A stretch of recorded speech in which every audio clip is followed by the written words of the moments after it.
Bronco Baseball on K104 and RJBroadcasting.com. Bronco Sports are brought to you in part by Lakes Gas, Lake of the Woods Foods of Baudette, Rainy Lake Medical Center, Ekman Motors, PCA, Border Bank, Rainy Lake Houseboats, City Drug, the Outdoorsman Headquarters, the Falls International Airport, Enbridge, Howard, Cenex East, the Falls Lumber Company, Manco Trucking, the Sports Shop, the Coca-Cola Bottling Company, Rainy River Community College, Nagurski Transportation, Green Larson Mortuary, Domino's, Edward Jones, Eric Strand, and John Winkle, Service Master, Snap Fitness, Northern Lumber, Hometown Hobby and Crafts, Studio B Flooring, North Star Electric, and Cape. Now let's go to the Diamond for Bronco Baseball on K104 and RJBroadcasting.com.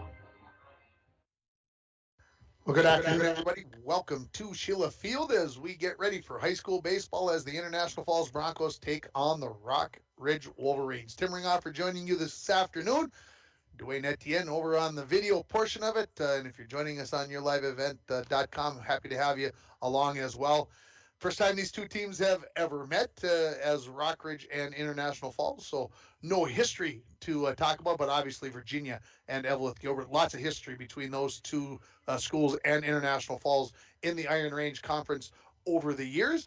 And when you put those two teams together, I think about the teams from last year. Coach Phil Talmadge mentioned it during the pregame interview. He talked about, I wouldn't even imagine playing that team last year. Evelyn had one of the top teams in Section 7-2A, and Virginia wasn't too bad themselves. So a lot of those kids from those teams last year are part of this year's team. And, of course, they're learning how to play together. And co-head coach Jamie Linseth says everything's gone about as smoothly as you can. These kids, there's no Evelyn and Gilbert and Virginia anymore. We're Rockridge, and that's what we're going to be, and that's how the kids have approached it, and that's pretty good thing to have happen in less than a year for those teams to come together and be able to do those kinds of things. The Broncos are 2-5 on the season. They're coming off a 1-2 week last week.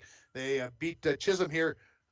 Beat Northwoods on Wednesday here by a score of 15-5. Then lost 5-4 to Greenway Nashua Keewatin in a rain lightning short game of 6 innings on Thursday. And then Friday lost 3-0 to Hibbing down at Mesabi East in a game that each team only had 3 hits. It was really a pitcher's duel, and the kids gave themselves a chance to win that baseball game. It's just unfortunate that in the first inning, Hibbing got a double, got a pass ball and a infield out to get 1 run, and then an error was very costly in the 4th inning when the other 2 runs were scored, and it was a 3-0 game. But the Broncos got a good pitching performance from Parker Olson that day, and then Alex Larson came in relief, and they both did a fine job on the hill for the Broncos, and they'll look to get another fine performance out of Jet Tomzak last week. He was the tough luck loser to GNK on Thursday when he gave up just 6 hits in that ball, 4 hits in that ball game, struck out 6 and ended up walking 3, but it was the errors that were the undoing for the Broncos as they had 6 errors on their home field on Thursday in that baseball game. Rockridge on the flip side, again, trying to find their way through a slow start according to Coach Linseth, and again, working themselves into form. You're listening to the Hometown Hobby and Crafts pregame show. Have you checked out the large inventory, a large array of merchandise at Hometown Hobby and Crafts? Not only do they have everything to make your school or craft project the best it can be, but they have so much more: puzzles, games, stuff that from the old days that if you're of my age bracket, things that kind of bring you back to your childhood. So stop down there at 327 3rd Street in downtown International Falls and see what Hometown Hobby and Crafts has. They are open 10 to 6 Monday through Friday, and they are open 10 to 4 on Saturdays. Don't forget, you can text me at 218-324-3053. Let me know who you think is going to score the first run for the Broncos in this game. And while you got your phone out, it's time to get ready for supper. So give Domino's a call at 218-283-3444 or go to Domino's.com to order online to get your favorite pizza, chicken wings, pasta, or a sandwich. The winner receives a $5 gift certificate. We'll take a break. We'll come back with the interview I did with the head coach of the International Falls Broncos, Phil Talmadge. You're listening to the Hometown Hobby and Crafts pregame show for Bronco Baseball on K104 and RJBroadcasting.com, and you're watching it on yourliveevent.com. At Packaging Corporation of America, we're proud to sustainably manufacture America's top-selling brand of paper right here at our International Falls mill. PCA is committed to U.S. manufacturing, environmental excellence, and providing great support to the many events that make our community unique. including the International Falls Bass Championship. At Packaging Corporation of America, we make more than paper. We make a difference.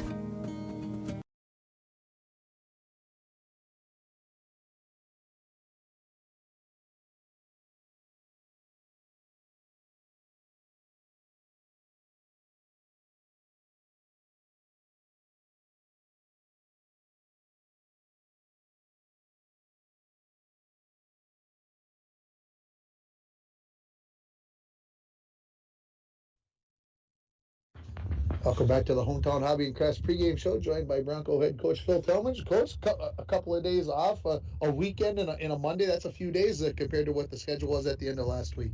Yeah, we got off easy last week, but with some adjustments to the schedule and making up some of those postponed games, we're now sitting with 8 games in the next 9 days starting tonight. So we'll be busy, that's for sure. Talk a little bit about the Hibbing game on Friday, a 3-0 loss. You guys had just 3 hits, but you were in it the whole way against the 3A school. Yeah, we were in it. I mean, in the 3 runs we gave up, they were all unearned. So, you have a game like that where you give away a close game, you just can't do that. So, hopefully we get the bats going a little bit. We worked on that yesterday, and,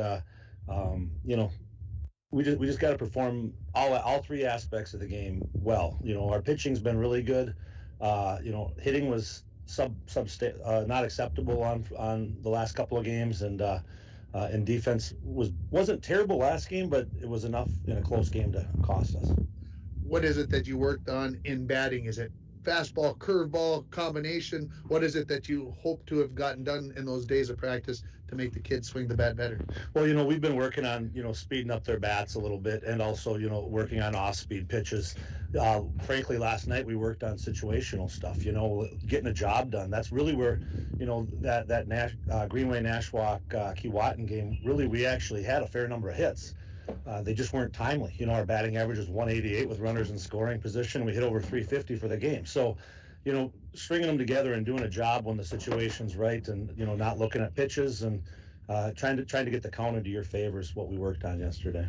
What do you know about the Rock Ridge Wolverines? Well, it's a new school with, I guess I'd rather play them combined this year than last year, because last year that would have been a pretty tough go with all the players they had. But they've lost a lot of guys, so while they're in the process of becoming a bigger school, I certainly have the expectation that we can go out and get this game tonight. Coach, appreciate the time. Let's go get them. Thank you, Ringer. Head coach Phil Tillman of the International Falls Broncos joining us there, and he talked about the fact that he's happy with the pitching. Defense has been a little inconsistent, but the hitting, if you get good pitching, you always got a chance. That's the thing about it. Your bats can be a little silent. So the pitching's been there, and I think that's a good sign for this baseball team that they've got things going in the right direction. And let's hope the bats heat up with just 2 weeks remaining in the regular season. 2 weeks from today, they'll have their first playoff game somewhere down the road. Who knows where that is at? In baseball, no home playoff games in baseball. At least for the past few years, unless they change things, and I'm unaware of it. You're listening to the Hometown Hobby and Crafts pregame show. They're located at 327 3rd Street in downtown International Falls. Don't forget, you can text me at 218-324-3053. Let me know who you think is going to score the first run for the Broncos in this game. And if you are correct, you win a $5 gift certificate to Domino's. We're going to take another break here on the Bronco Baseball pregame show. When we come back, we're going to listen to the interview I did with the co-head coach of the Rock Ridge Wolverines, Jamie Linseth. You're listening to the Hometown Hobby and Crafts pregame show for Bronco Baseball on K104 and RJBroadcasting.com, and you're watching it on YourLiveEvent.com. And we're back with breaking news. The new Coke Zero Sugar might be the best Coke ever. That's right, Jim. With an improved taste and 0 calories, make sure... Jim. Ooh, yes, this tastes like the best Coke ever to me. We're on the air. I need to try it first. With zero sugar and now even more delicious, it's the new Coca-Cola Zero Sugar, the best Coke ever. Find out for yourself. Power interruption can be scary. How long will you be without power? What will happen to the food in the fridge? But there's nothing to fear if you have the power you can trust with a standby generator fueled by Lakes Gas. A propane standby generator powered by Lakes Gas kicks on instantly after a power interruption and is so quiet that you won't worry about waking the neighbors. Lakes Gas, serving the Northland for 60 years. Visit our website at www.lakesgasco.com. Welcome back to the pregame show, joined by Rockridge head coach Jamie Lindstedt. Coach, talk about how the season has gone for the Wolverines. So far, so good. Kids are coming together. We had a little rough patch last week. We saw some real good pitching. Kids are working really hard. We had a good day of practice yesterday. Picked up a win against Greenway Nashwauk on Friday, and just looking to build on that. But so far, so good. Kids are doing well. Everybody's healthy. Everybody's working extremely hard, and it's a good bunch of kids. They've been fun to be a part of. Bringing the two schools together, the kids are kind of used to it now. It's not a barrier to you guys getting things done. No, they've been through football and fall sports, winter sports, and now with spring sports. You would never know a quote Virginia or Evelyn Gilbert player. They're Rockridge. Yeah, they're Rockridge, and that of course was the goal. Getting everybody together and having as good an experience as we can, and I think we're there. I think they're going. There's bumps like anything. You're going to have bumps and a few hurdles, but the kids have done everything we've asked. They're working really hard, so we're very proud to be a part of this with these kids because they're good kids. They really are. So it's been a pleasure. Talk about what you feel like the strength of your team is right now at this point of the season. We knew coming in, pitching, we knew we'd be strong up the middle, catching, middle infield, center field. We've rotated a few guys through here and there. We've had guys step up that really earned their spots. So we're still really excited about where we're at from a pitching standpoint. Our hitting, we thought would be really strong this year, and at times it has been. We just need more consistency, more good at bats, and it's hard when you're playing 4 or 5 games a week to get a practice in and adjust on some things. So we're really it's the biggest challenge I've ever had in my years. From that aspect of, normally it's okay, 1 game, 2 games, we can go back to the cage or back to the field and work on and identify these few things. And now it's it's a quick talk and it's go. The thing is, we're all in the same boat. Falls is in the same boat. Everybody we played, so it's nothing unique to us. It's not a poor me type thing. It's just where we're all at. So we're getting there. I noticed as the week went on last week that those at bats got a little more focused, a little better situational hitting, which we've really been working at, and I'm really looking forward to this week because I think we're kind of turning a corner, and not that we've been in a bad place. We can do better, and I think that's where we're going. Talk about one kid who kind of makes the team go. That's the leader of putting these two schools together and making it that team that you talked about, that you believe that you have. Boy, I honestly, I can't identify one. I mean, Will Bittman stands out. He's certainly one of our leaders. He's been through our program for years. Very unselfish young man. Very hardworking young man. Carter Flanagan, another one of our seniors from the Evelyn Gilbert side. Likewise, on the other side, we've seen Dylan Headley. We've seen John Kendall. I could honestly go. I don't want to short anybody, but really, to answer your question, which has been tremendous to be a part of, is it's not one kid that's pulling them together. It's all of them really looking at it and again trying to earn their spot, trying to earn that time. But they've all, we've been super sensitive or tried to make sure we're not missing something and that we're on top of any pushing or pulling that could happen. I haven't seen any. I mean, they really are slotting into where they're at. If they want more, they don't work hard and get there. So yeah, it's been exciting. Really Coach, nice. Appreciate the time. Sure, no problem. Thank you. That is head coach of the Wolverines there. That is Jamie Lindstedt. Always appreciate his time. He's always likes to talk with me, and I appreciate that opportunity to do that and get a chance to talk about how the Wolverines have done. I had to go down during that interview and find out. I forgot to ask what the record was. 8-5 are the Wolverines on the season. So, I mean, they've got 13 games, and the Broncos have got just 7 so far. So they've only got 7 games left that they can play. If that's the case in the next 2 weeks. Again, that's how much is left in the regular season. The Broncos, a busy week as they play here today against Rockridge. Then on Thursday, they take on Little Fork Big Falls, and then Saturday, a couple of games up in Ely. And it feels like I'm forgetting one along the way in there, but a busy week, both next week as well. So the Broncos have some work left to do before the playoffs get started 2 weeks from today. When we come back, we're going to give you the Edward Jones, Eric Strand, and John Winkle keys to the game. We'll go over the starting lineups and more. You are listening to the Hometown Hobby and Crafts pregame show for Bronco Baseball on K104 and RJBroadcasting.com, and you're watching it on yourliveevent.com. Rainy Lake Medical Center is proud to offer local athletes a robust sports medicine program that includes comprehensive rehabilitation for athletic injuries, post-surgical rehab, and return to sports guidance. Rainy Lake Medical Center's Advanced Concussion Management Program offers additional protection and peace of mind to athletes and parents. For more information, call Rainy Lake Medical Center Therapy and Wellness Department at 283-5420. Good luck, athletes, on a successful year from Rainy Lake Medical Center. Ekman GM of International Falls is excited about 2022. Spring is here with new GMC vehicles coming in every day. Check this out. A new 2022 GMC Terrain all-wheel drive SLT, four-wheel drive, MSRP on this $39,960, sale price only $39,210. Lots going on at Ekman GM, GMC. We are professional grade GMC. Find out more at EkmanIFalls.com. A message from CAPE, Couchiching Area Prevention and Education. The 2021 International Falls Positive Community Norm Student Survey found that most students agree that vaping or using e-cigarettes is never a good thing for anyone in their age range to do, and many students disapprove of their friends vaping or using e-cigarettes. CAPE is working together to empower the communities within Couchiching County to reduce alcohol and other drug use among youth and young adults. Together, we are strong. This ad has been funded by MNDHS BHD.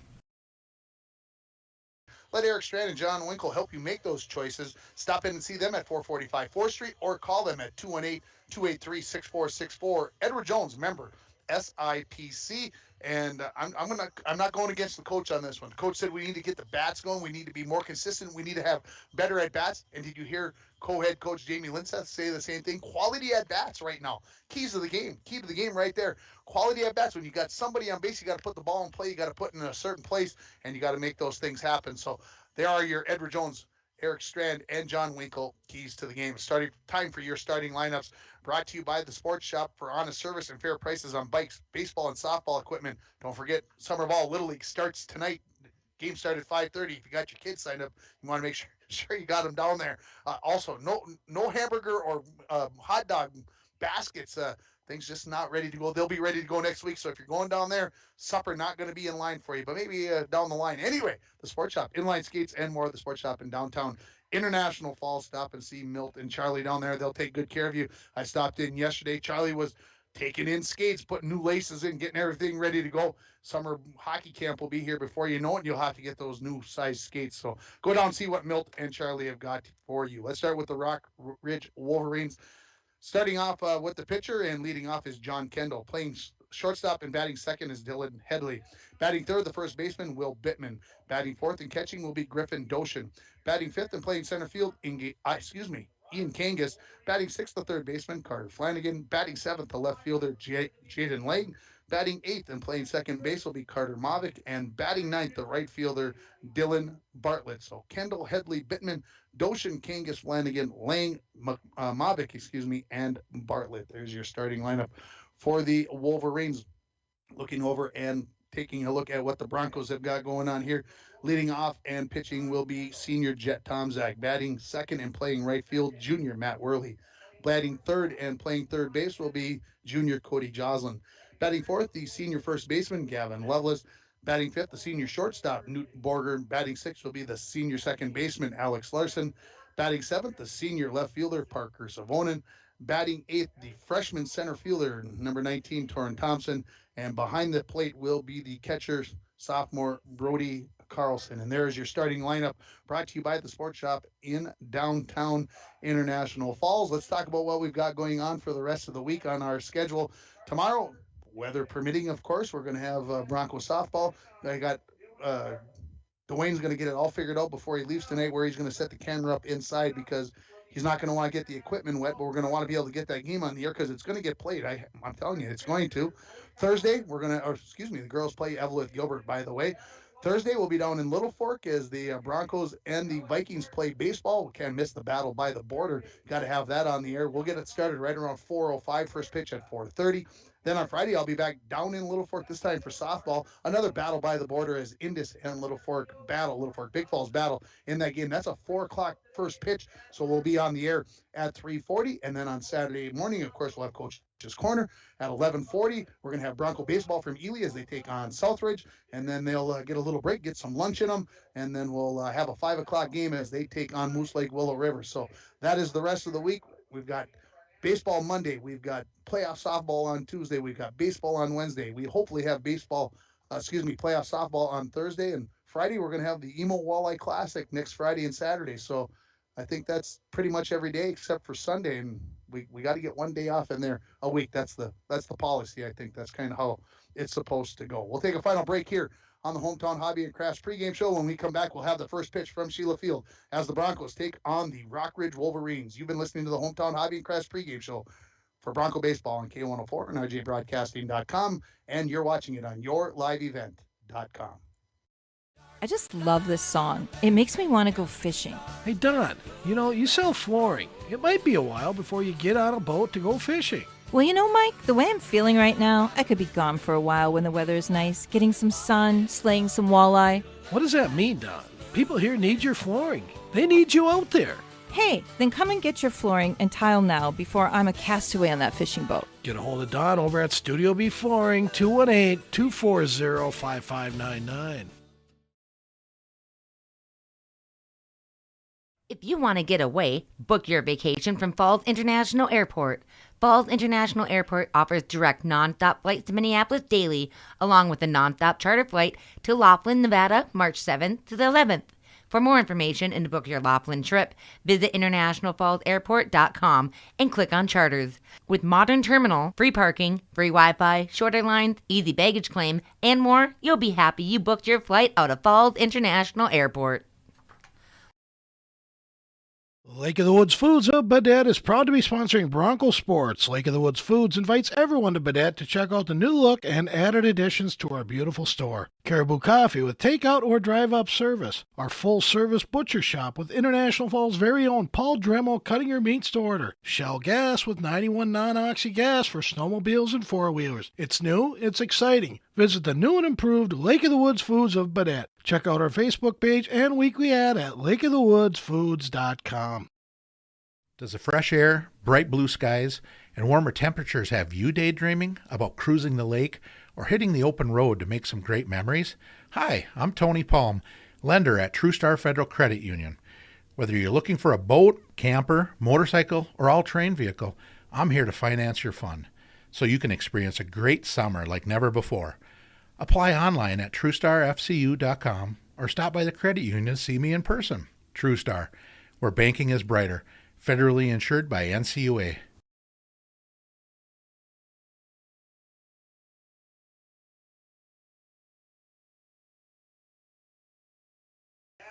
Back at Sheila Field here. Didn't want to give you like 5 minutes straight of commercials. I erred. I didn't do good here. Hey, we're here at Sheila Field, and looks like the weather is going to hold off. It does look like it's clouding up. It feels like it's cooled off a little bit.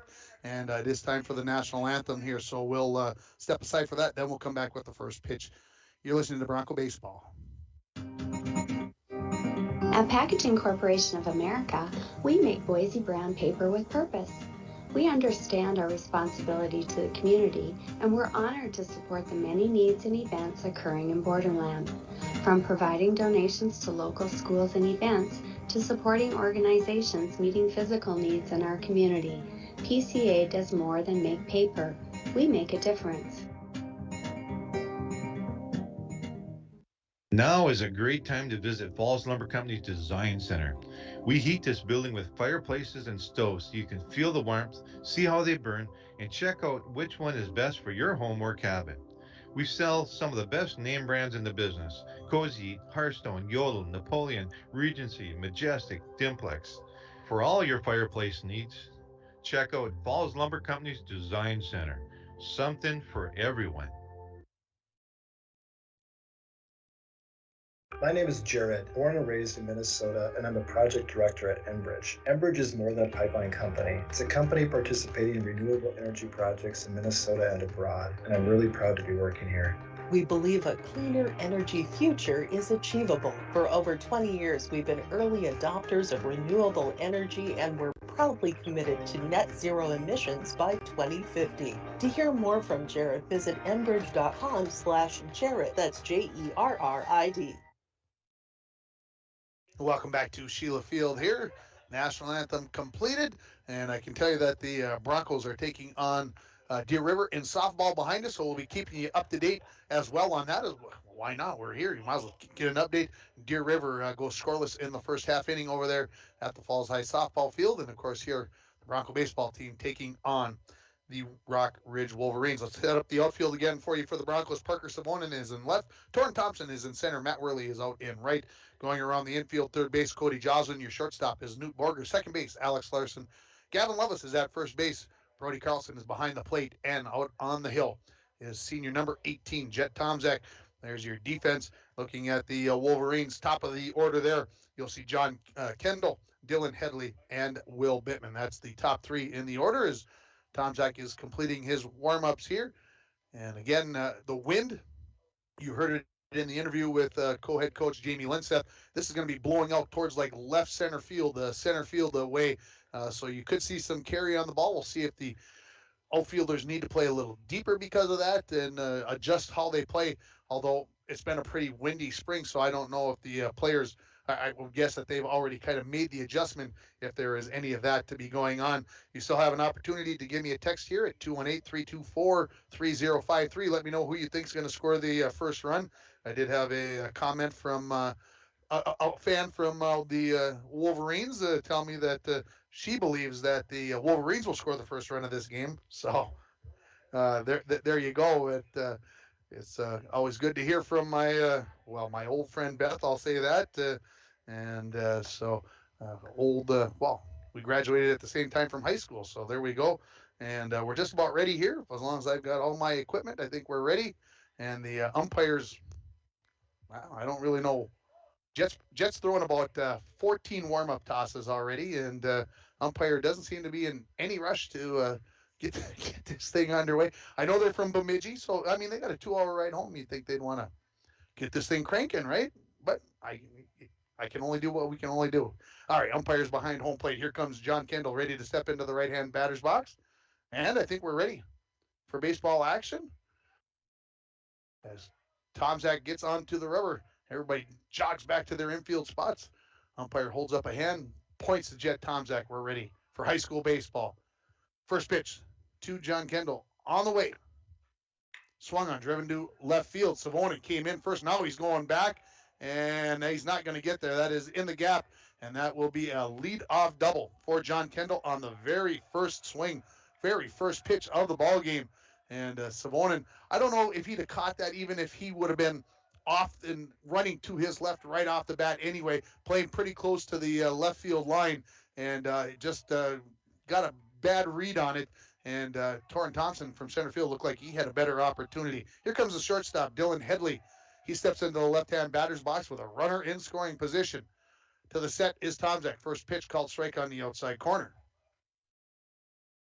Tomczak, just like he was last week, early in the zone, able to keep the hitters engaged, and that always keeps your infield engaged as well. The 0-1 swung on. That's driven to right field. This could be over Worley's head, and that could be gone. That is a home run to right field, and it's a 2-run home run for Dylan Headley. And Rockridge leads this game by a score of 2-0. And our fan from the Evelyn Gilbert, Virginia area, correct. The Wolverines do score first here, as it is a 2-run home run by Dylan Headley as he's mobbed by his teammates after coming across. So 2 hard hit balls off of Tomczak. He's throwing 3 pitches, and 2 of them, one driven to the left center field gap, the other one over the top of the right fielder Matt Worley's head. And here comes Will Bittman, the first baseman. About 6'7", 6'6", 6'8". Who knows? Maybe he's grown to be 6'9" by now. And one of the leaders in the IRC, and rebounds the past couple of seasons, heading off to Masabi. I'm being told to play football and baseball, not even playing basketball. So gives you kind of an idea. Of course, kind of tough to put all those together. Takes the first pitch right near the belt, and I mean real close, and Will was ready to take that one right in the old hip. So 1-0 the count. Tomczak needs to settle himself down here after giving up the 2-run home run. A little bit low, 2-0. Now the count to Bittman here. We're just underway from Sheila Field. An early 2-run home run from Dylan Headley for the Wolverines gives them a 2-0 lead here. The 2-0. Curveball called strike. Griffin Dojan waiting in the on-deck circle. He could be followed by Ian Kangas. Well, will be because there's nobody out and there's nobody on. We're going to get 3 more batters for sure this inning. The 2-1 to Bittman. Ball out in front of the plate, and that is going to be Tomczak comes off the mound, catches it on one hop, throws over to Lovelace to retire Bittman on the 1-3 putout for the first out. That will bring the catcher, Griffin Dojan, to the plate. He steps into the right-hand batter's box, and defense going to play things pretty straight up here, obviously with nobody on and 1 out in the top of the first inning. 2-0 on your Rainy River Community College scoreboard. First pitch to Dojan. Curveball that breaks outside. Start your voyage at Rainy River Community College. Your future awaits you right here in your own backyard. Rainy River Community College, 285-7722. The 1-0. Swinging maybe a tick on that before it hit the mitt, but it's 1-1 the count. Again, wind blowing out here, and that's at our back, so very difficult to tell how strong it is blowing, but it was blowing pretty well during the pregame. Here's a ball to center field. Thompson on the run coming in, lays on the brakes, and comes up with the catch in center field for the second out. So Thompson got a great read on that one, charged in, stopped it, and hit him right in the glove. Here comes Ian Kangas, the center fielder. Goaltender for the hockey team. That name rings a bell. Pretty good goaltender in my estimation. 2 outs here now in the top of the first inning with 2 runs across. The first pitch from Tomczak. Swung on. Fouled out of play. Brought to you by Falls Lumber Company, 201 4th Street. And that hits right in the bleachers. Some good aluminum banging there. Bronco softball team up 1-0 over there in the bottom of the first inning as I look at the scoreboard. I know Deer River has been struggling this year in softball, so the Broncos with a win yesterday, 8-2 over Mesabi East, looking to make it 2 in a row here today. Of course, they'll be taking on Evelyn Gilbert tomorrow, the 0-1. Up high, 1-1 now the count here to Ian Kangas. Nobody on. John Kendall led off with a double and then was brought home 2 pitches later on a 2-run home run by Dylan Headley. If you're just joining us, the 1-1 to Kangas. Curveball towards Jocelyn at third, backhanded from the third base bag, throws on the run, and that is going to be wide. And so we're going to give that, he had time. We're going to give that the error on the throw. And the runner, Kangas, on. Here comes Carter Flanagan playing third base today. Jocelyn had time to set his feet, just pulled Lovelace well off the bag to the second base side. So Tomczak back to the set. Carlson gives them the sign. And the first pitch to Flanagan. Called strike, throw down as the steal attempt is on, and it is not going to be in time. So Kangas into scoring position. Got a pretty good jump there. So a couple of hits and a couple of runs thus far. 1 error here so far in this half inning. Tomczak to the belt. Looks back at second, comes home. Way outside. 1-1 the count. To Flanagan. Again, still have time to give me a text on who you think is going to score the first run of the game for the Broncos. 218-324-3053. Here comes the 1-1 to Flanagan. Down low.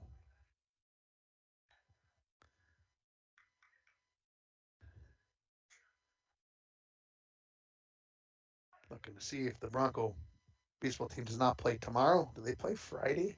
No. So 4 games this week. The 2-1. Inside. Looked like the ump was maybe going to call that a strike. He kind of popped up out of his crouch and then realized that, yeah, it was inside. So 3-1 the count here now to Flanagan. Jaden Lang waiting in the on-deck circle for his opportunity. Pitch on the way. Swung on. Right field, Worley going back. This is going to land. Should be two bases for Flanagan, and coming around to score the third run for Kangas for the Wolverines. And so an RBI double for Flanagan. It's 3-0 on your Rainy River Community College scoreboard. So another well-hit ball. Of course, there's the short porch out there in right field, the 288 down the line with the track bleachers there, but that was where the fence kind of ranges out, probably 15 to 20 feet short of the fence. The first pitch to Lang. Breaking pitch down in the dirt, blocked by Carlson, rolls out towards the third base, and staying at second base is Flanagan. Carlson catching again for this team. I don't see anybody else getting the opportunity to get back in there. He does such a good job of blocking the ball behind the plate for the Broncos. He just keeps it in front of them a good percentage of the time. Down low, 2-0 now the count. And you can't, it's hard to value that, how often you can save runs by not allowing base runners to move up 90 feet every time that the ball gets past the catcher. It's just something that you got to have. The 2-0, way high. You got to have somebody who can get out of the crouch as well, obviously. So 3-0, 4-0. The Broncos leading it after an inning over at the softball field against Deer River. A good start for the Broncos. Tomzak to the set. Looks back at second. Delivers. Called strike on the outside corner. With the fastball, so 3-1 now. Broncos sitting at 2-5 on the season. 8-5 for the Wolverines as they come into this game. The 3-1 to Lang. Called strike at the top of the zone. Minnesota Twins looking to make it 3 wins in a row tonight. That game on KGHS, 12:30 a.m., 95.3 FM. Pregame at 8 o'clock. First pitch scheduled for 8:40 against the Oakland Athletics. Here comes the payoff pitch to Jaden Lang, the number 7 batter in the order. Curveball, fall tip into the midst. Strike 3 for the third out. But the damage is done as the Wolverines get 3 runs on 3 hits. 1 Bronco error, and they're going to leave 1 runner on base. We're headed to the bottom of the first inning. Rockridge with 3 runs. The Broncos coming to the plate. You're listening to high school baseball on K104 and rjbroadcasting.com, and you're watching it on yourliveevent.com. At Packaging Corporation of America, we're proud to sustainably manufacture America's top-selling brand of paper right here at our International Falls Mill. PCA is committed to U.S. manufacturing, environmental excellence, and providing great support to the many events that make our community unique, including the International Falls Bass Championship. At Packaging Corporation of America, we make more than paper. We make a difference.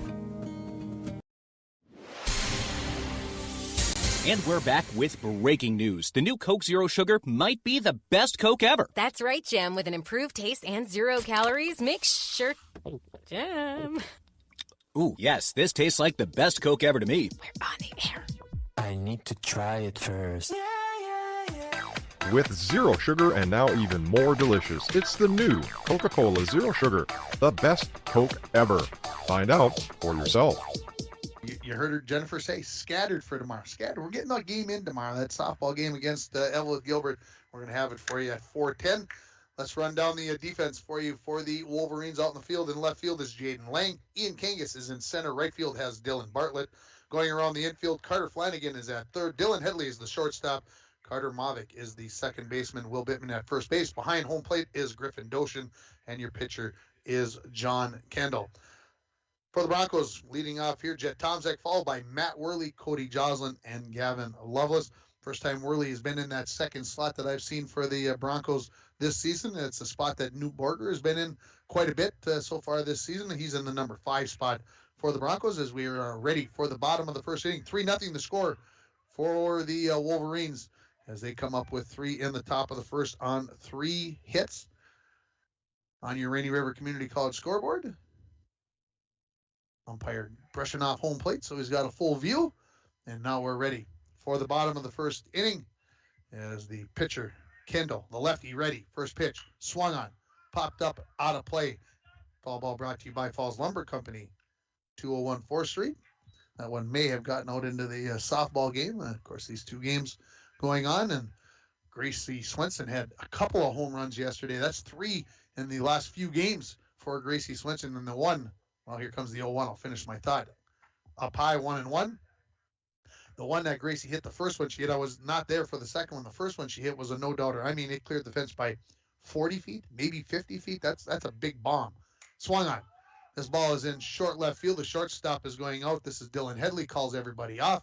Right on the edge of the grass, he comes up with it for the first out of the bottom of the first inning. Here comes Matt Worley playing right field today. He has been busy out there. Had a home run hit over his head and a double also hit over his head. And umpire concerned about where that ball is, and I think it's already come back in. He's takes it right in the end of the finger. That looked like that might have hurt just a titch. So here's Matt Worley. One out here, bottom of the first inning. Broncos trailing at 3-0 on your Rainy River Community College scoreboard. Worley, the right-handed batting right fielder. First pitch. High. Headley from the 4 pitches that we've seen thus far. Good velocity on the fastball so far. Here comes the 1-0. Called strike at the letters. So both the pitches right in that vicinity. And, thinking back to the Proctor pitcher a couple Saturdays ago here, similar. Not quite as much, but pretty close in that velocity. There's a swing and a miss at a pitch right up at the top of the zone again. So now 1-2, Worley behind in the count. Nobody on here for the Broncos in the bottom of the first inning, trailing 3-0. If you're just getting out of work, maybe you snuck out a minute or 3 early. Here's a ball driven back towards the softball game. Brought to you by Falls Lumber Company, 201 4th Street. So the right fielder, center fielder at the softball game, they got to have their head on a swivel when somebody yells.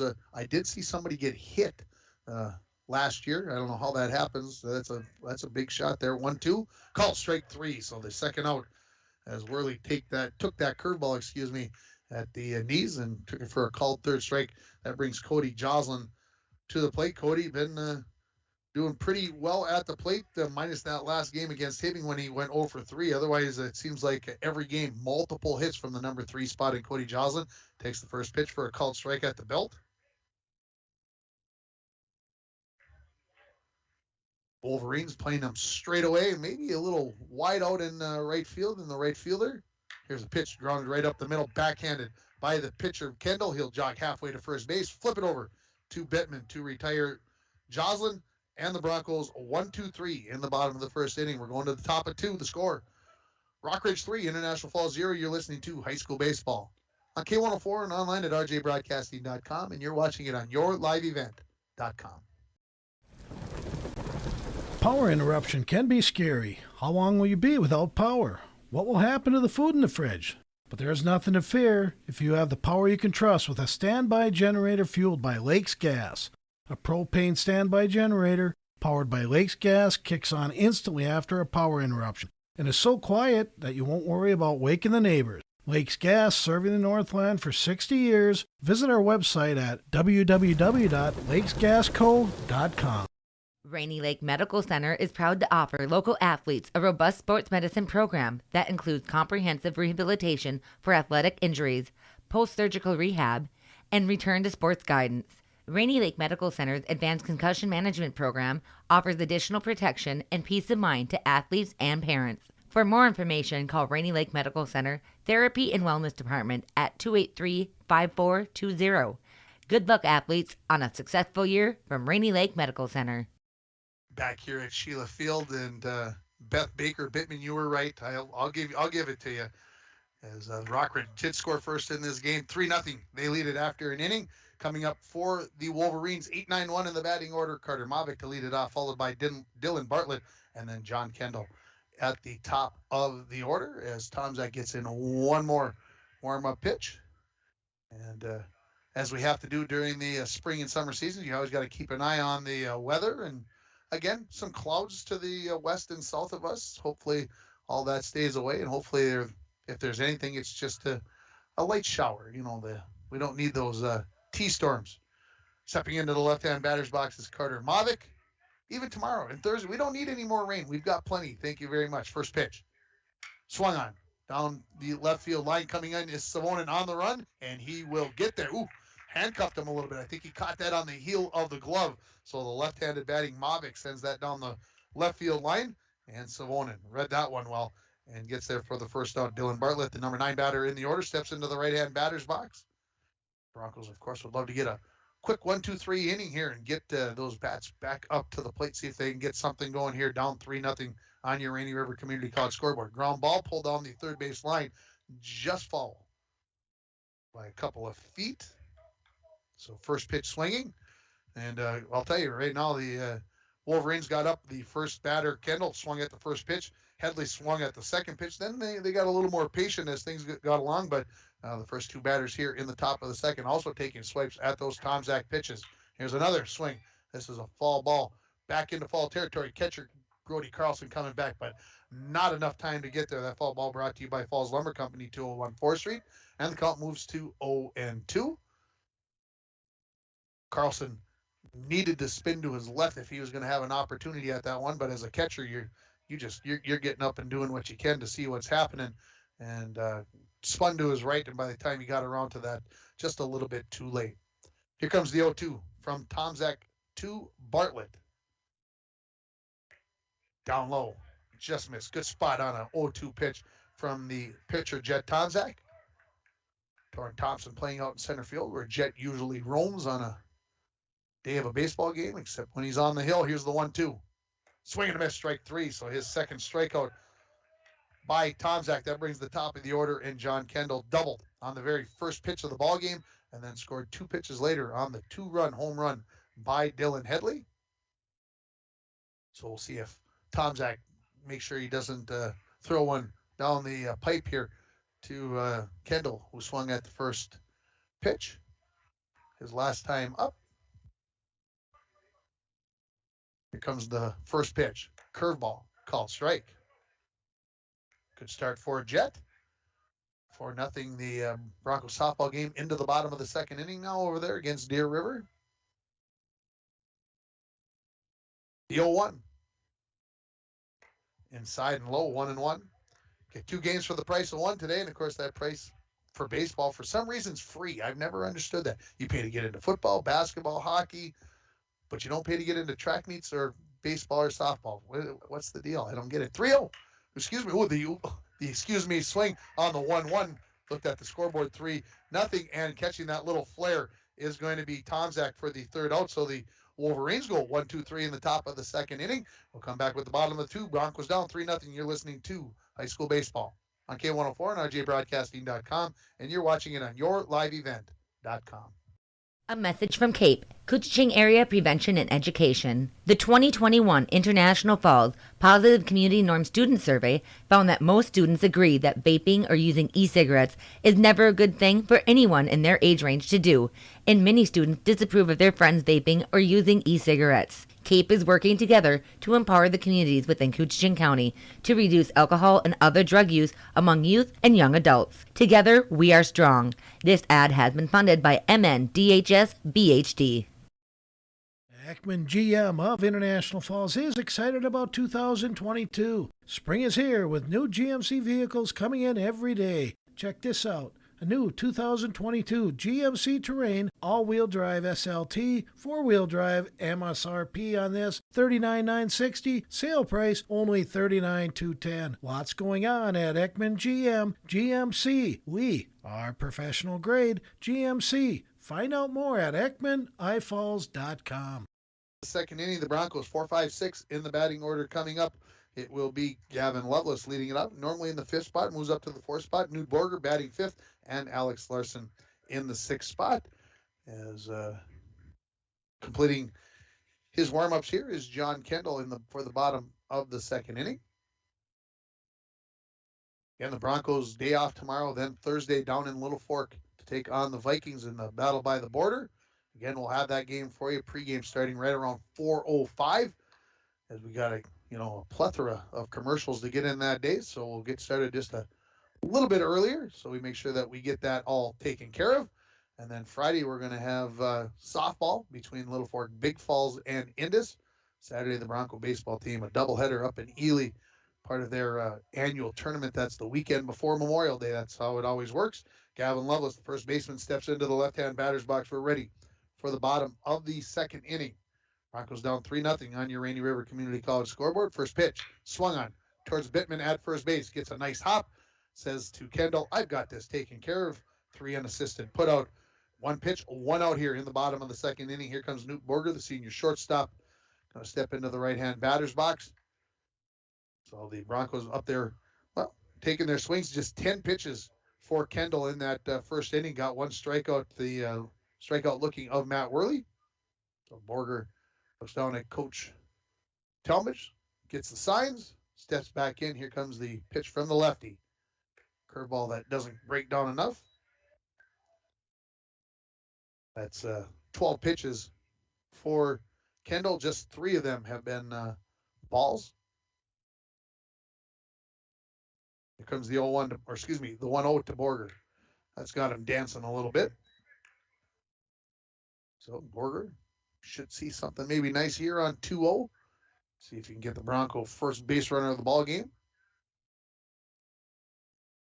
Pitch on the way, swung on. That is out of play from all indications from the players. And foul ball brought to you by Falls Lumber Company, 201 4th Street.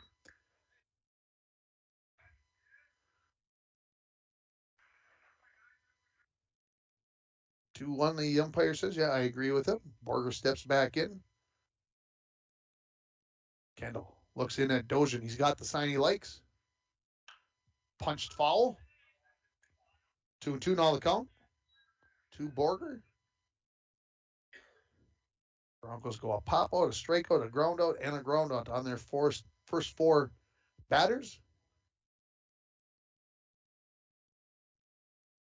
As Kendall has been in the strike zone and his defense working behind him. The 2-2 ground ball down the third base line. That is fair ball. And the third baseman Flanagan trying to help out the umpire, saying that it was foul, but umpire disagrees. There's going to be a play at second base. No, he's in safely. So the first hit double for Borger as the Broncos come up with that first hit of the game and right into scoring territory. So right over the bag at third base, and Coach Skatscom is going to come out and talk to the umpire and says, did you see it for sure? And the umpire says, I had a good look at it, and he did. He was right on the line, and from my perspective, and I'm right behind the fence here, I thought it was the right call. Here comes Alex Larson playing second base today. To the set is Kendall. Looks back at second and delivers. Up high. Trying to think back if I've seen Alex Larson do anything but play second base or pitch for the Broncos this season, and I don't recall that he has. Second baseman Mavic holding Borger closely, and that ball thrown back is going to get into center field, and heading down to third base is going to be Newt Borger. So now just 90 feet away from getting the goose egg off the board for the Broncos. 1-0 count here to Larson. Of course, the lefty always looks different when he turns around and throws a second. It's not the way we normally see with the right-hander. The 1-0. Right down the heart of the plate for a called strike. 1-1.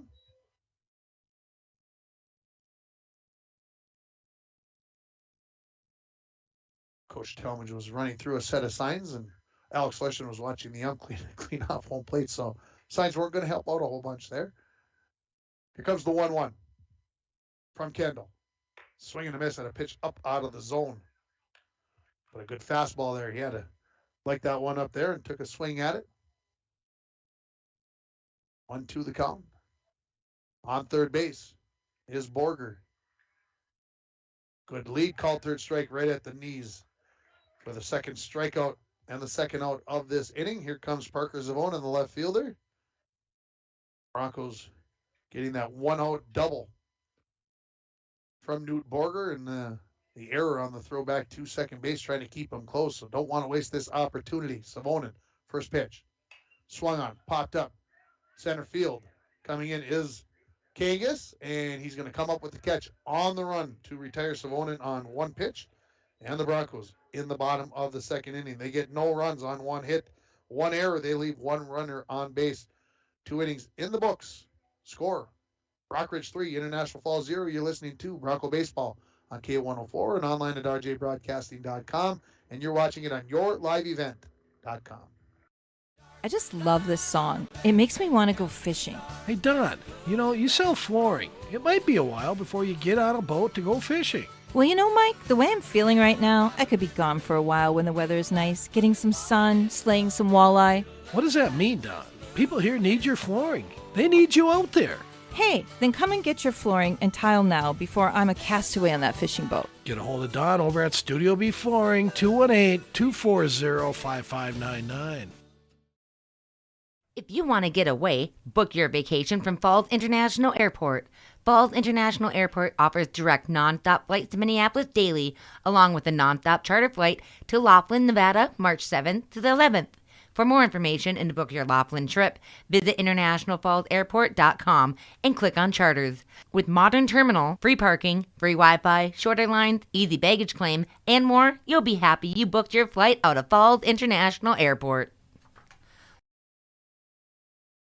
This is Chris Lassila, Vice President and Branch Manager of Border Bank. If you own a business, you know how important having the right banker is to the success of your business. At Border Bank, we are proud to have earned the reputation of caring for our customers' business as if they were our own. We're more than business bankers, we're partners, and our customer success is our ultimate goal. If your business could use that kind of attention, reach out to me to explore what business banking at Border Bank can do for you. We're Border Bank, partnering with Northern Minnesota businesses since 1935. Member FDIC. Top of the third inning, 2-3-4 coming up for Rockridge. Dylan Headley followed by Will Bittman and Griffin Dozian. Here's the first pitch to the left-handed batting Headley from Jet Tomzak. A little bit low. Dozian hit a 2-run home run his last time up. Last inning, 8 pitches. That's all it took for Jet Tomzak to get the 3 outs. Be nice to stay in that number territory after 24 in the first. Outside, that ball tailing away from the left-handed batting Headley. 2-0 now the count. Joslin playing a good 5-6 steps off the third base bag. Love was playing well behind the bag with the left-handed batting Headley. Here comes the 2-0 curveball. Off the end of the bat, Joslin knocks it down, and he makes a throw over, but not going to be in time. Infield hit for Dylan Headley, and give Joslin a lot of credit for keeping that from becoming a double, as he had to go way to his right to dive and took that one down. Again, flipped it over towards Lovelace, but really wasn't trying to. I don't think he could have gotten him out. Here comes Will Bittman. He grounded out to the pitcher. Jet Tomzak back in the first inning. So a runner on, nobody out for Rockridge here in the top of the third. They lead it 3-0 on your Rainy River Community College scoreboard. Good fastball there and a swing and a miss from Bittman. Power against power there, and Tomzak comes up with the empty swing from Bittman. Coach Linseth comes down the third base line and gives Will a little advice. Comes the 0-1.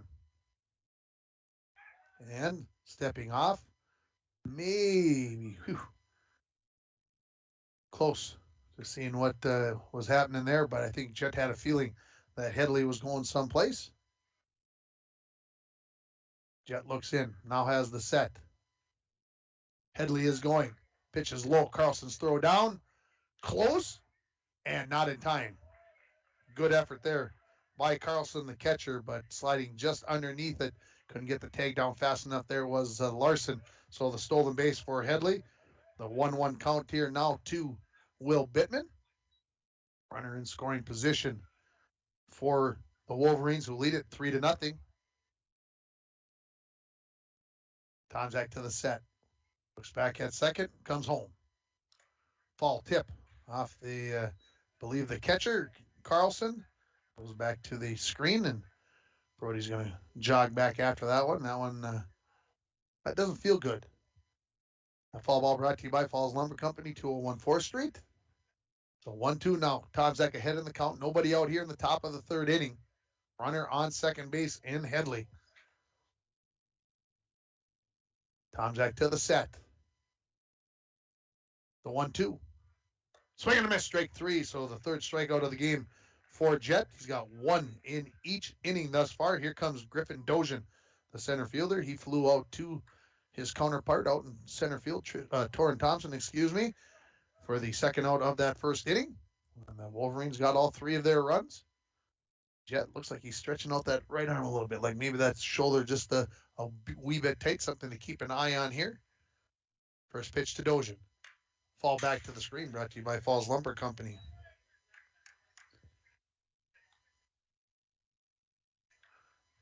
Jet again in that second inning, just 8 pitches, got a strikeout and a couple of flyouts to get out of that inning.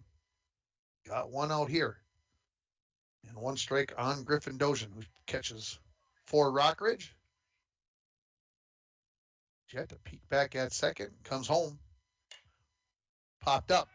Joslin says he's got it in foul territory right by the third base bag. He does for the second out of the inning. And here comes Ian Kangas, who reached on the error by the third baseman Joslin, then a stolen base and scored the third run of that first inning. Third inning over at the softball game, Broncos up 5-0 as they are batting now here in the bottom of the third inning. We'll keep you up to date on that one as well. First pitch to Kangas from Tomczak. Swung on, center field. Coming in, Thompson on the run. Is he going to get there? Oh, yeah, easy. Good job by the center fielder to come up with that. So lead off single for Dylan Headley. It goes for naught as he is stranded at second base. Then 1, 2, 3. Let's give that the Northern Lumber catch of the game. Free estimates, delivery to your worksite, and paid matching. Northern Lumber, everything to build anything. Located on Highway 53 at 307th Street in International Falls. And before we take that break, Jet Tomczak is being looked at by the coaching staff. I have a feeling that his day as the pitcher may have come to an end. We'll take a break. We'll come back with the bottom of the third inning. The score 3-0 in favor of Rockridge. You're listening to Bronco Baseball on K104 and RJBroadcasting.com, and you're watching it on yourliveevent.com. Lake of the Woods Foods of Baudette is proud to be sponsoring Bronco Sports. Lake of the Woods Foods invites everyone to Baudette to check out the new look and added additions to our beautiful store. Caribou Coffee with takeout or drive-up service. Our full-service butcher shop with International Falls' very own Paul Dremel cutting your meats to order. Shell Gas with 91 non-oxy gas for snowmobiles and four-wheelers. It's new, it's exciting. Visit the new and improved Lake of the Woods Foods of Baudette. Check out our Facebook page and weekly ad at lakeofthewoodsfoods.com. Does the fresh air, bright blue skies, and warmer temperatures have you daydreaming about cruising the lake or hitting the open road to make some great memories? Hi, I'm Tony Palm, lender at TrueStar Federal Credit Union. Whether you're looking for a boat, camper, motorcycle, or all-terrain vehicle, I'm here to finance your fun so you can experience a great summer like never before. Apply online at TrueStarFCU.com or stop by the credit union to see me in person. TrueStar, where banking is brighter. Federally insured by NCUA. 9-1 in the batting order. Torrin Thompson will lead it off. Brody Carlson, and then Jet Tomczak, if everything is right. And then they're still looking at him down the third base line. So we'll just see how that all goes. The first pitch on the way to Torrin Thompson, down in the dirt. That'll get to the backstop. And of course, I've told you before how I feel about a good defensive play, how that leads to a good at bat. Let's see if Torrin Thompson, after that nice running catch from center field, comes up with a good at bat here. Down low, 2-0 now to the freshman center fielder, getting his second start of his varsity career. Does a lot of courtesy running and pinch running when he's not in the field. The 2-0. Called strike at the letters. For Kendall, the pitcher for Rockridge, through 2 innings, 2 strikeouts, 21 pitches, and no walks thus far. 2-1, swing and a miss. Again, Kendall, the left-hander here for Rockridge, to get good velocity, especially obviously with that fastball. Swing and a miss, strike 3. So there's his third strikeout of the game. So fell behind 2-0 and then gets 3 straight strikes on Torrin Thompson. Here comes Brody Carlson. As I braked up Brody earlier, does a good job behind the plate, but he's also been swinging a good bat, especially when he's been in the 9th spot. I'm not exactly sure why that seems to be making a difference, but that's where he is in the batting order today, and it just seems like when he's there, the hits start coming. First pitch, swing and a miss. Of course, you've heard of the announcer jinx. That seems to happen every time I say something good about somebody, then they, it goes the opposite way. Anyway, here comes the pull down the third base line. That hits the bag and into left field, and there's a base hit coming in to pick that ball up is the left fielder, Jaden Lang, and will hold Brody Carlson to a single. And I was prophetic. There you go. It wasn't the jinx that time. Here comes the top of the order, and Jet Tomczak is going to swing the bat. Hayden Swenson is going to come in and courtesy run for the catcher, Brody Carlson. So a one-out single here. Broncos had a one-out double back in the second inning. Could not get Newt Borger across. Let's see if that can change here in the bottom of the third inning. Broncos down 3-0 on your Rainy River Community College scoreboard. Your future awaits you right here in your own backyard. Give them a call, 285-7722. Throwing over is Kendall to keep Hayden Swenson close at first base. Tomczak popped out to the shortstop, Dylan Headley, to lead off the bottom of the first inning. Kendall to the set. Comes home. A little bit tight. So ball one here to the senior Jet Tomczak. Again, didn't expect him maybe not to swing. I don't know if that'll affect that right arm, but they were checking out that shoulder. The 1-0. Curveball called strike, hitting the outside corner is Kendall. 1-1 now the count. Swenson, the courtesy runner on first base here. Broncos are looking to get onto the scoreboard. The 1-1 swung on. That's driven to center field. That's hit well. Going back is Kangas. Settles underneath it. Ooh, just about got over his head. Maybe got a little push from the wind there, but the long fly out to center field. Again, 400 feet here at Sheila Field with that 4-foot fence out there. That probably went about 350, I'm going to guess. And we got a mound visit here right now from co-head coach Jamie Linseth. It's brought to you by Service Master of International Falls for a home that is professionally cleaned all year round. Call Service Master at 218-283-4475. Todd and Gretchen will take very good care of you. We are going to get a pitching change as John Kendall is running out towards center. See if I can keep all of this straight now. As coming in from left field is Jaden Lang. And I think Kangas is going to go to left. Not sure about that. But the pitcher, see if I can pick up a number here on the front of the uniform. I can't, so we'll have to wait to see when he follows through as it came through. That is going to be number 2. So that is Carter Mavic. That is going to come in and throw. And while we're in the break here, I'll get everything straightened away, get everybody turned around, and we'll come back with more. We're in the bottom of the third inning here with 2 outs. The Broncos trailing at 3-0. You're listening to High School Baseball on K104 and RJBroadcasting.com, and you're watching it on YourLiveEvent.com. I just love this song. It makes me want to go fishing. Hey, Don, you sell flooring. It might be a while before you get on a boat to go fishing. Well, Mike, the way I'm feeling right now, I could be gone for a while when the weather is nice, getting some sun, slaying some walleye. What does that mean, Don? People here need your flooring. They need you out there.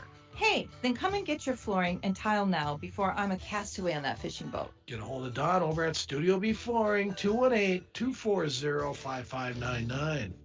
Lake of the Woods Foods of Baudette is proud to be sponsoring Bronco Sports. Lake of the Woods Foods invites everyone to Baudette to check out the new look and added additions to our beautiful store. Caribou Coffee with takeout or drive-up service. Our full-service butcher shop with International Falls' very own Paul Dremel cutting your meats to order. Shell Gas with 91 non-oxy gas for snowmobiles and four-wheelers. It's new, it's exciting. Visit the new and improved Lake of the Woods Foods of Baudette. Check out our Facebook page and weekly ad at lakeofthewoodsfoods.com.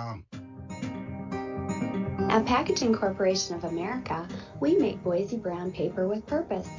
We understand our responsibility to the community, and we're honored to support the many needs and events occurring in Borderland.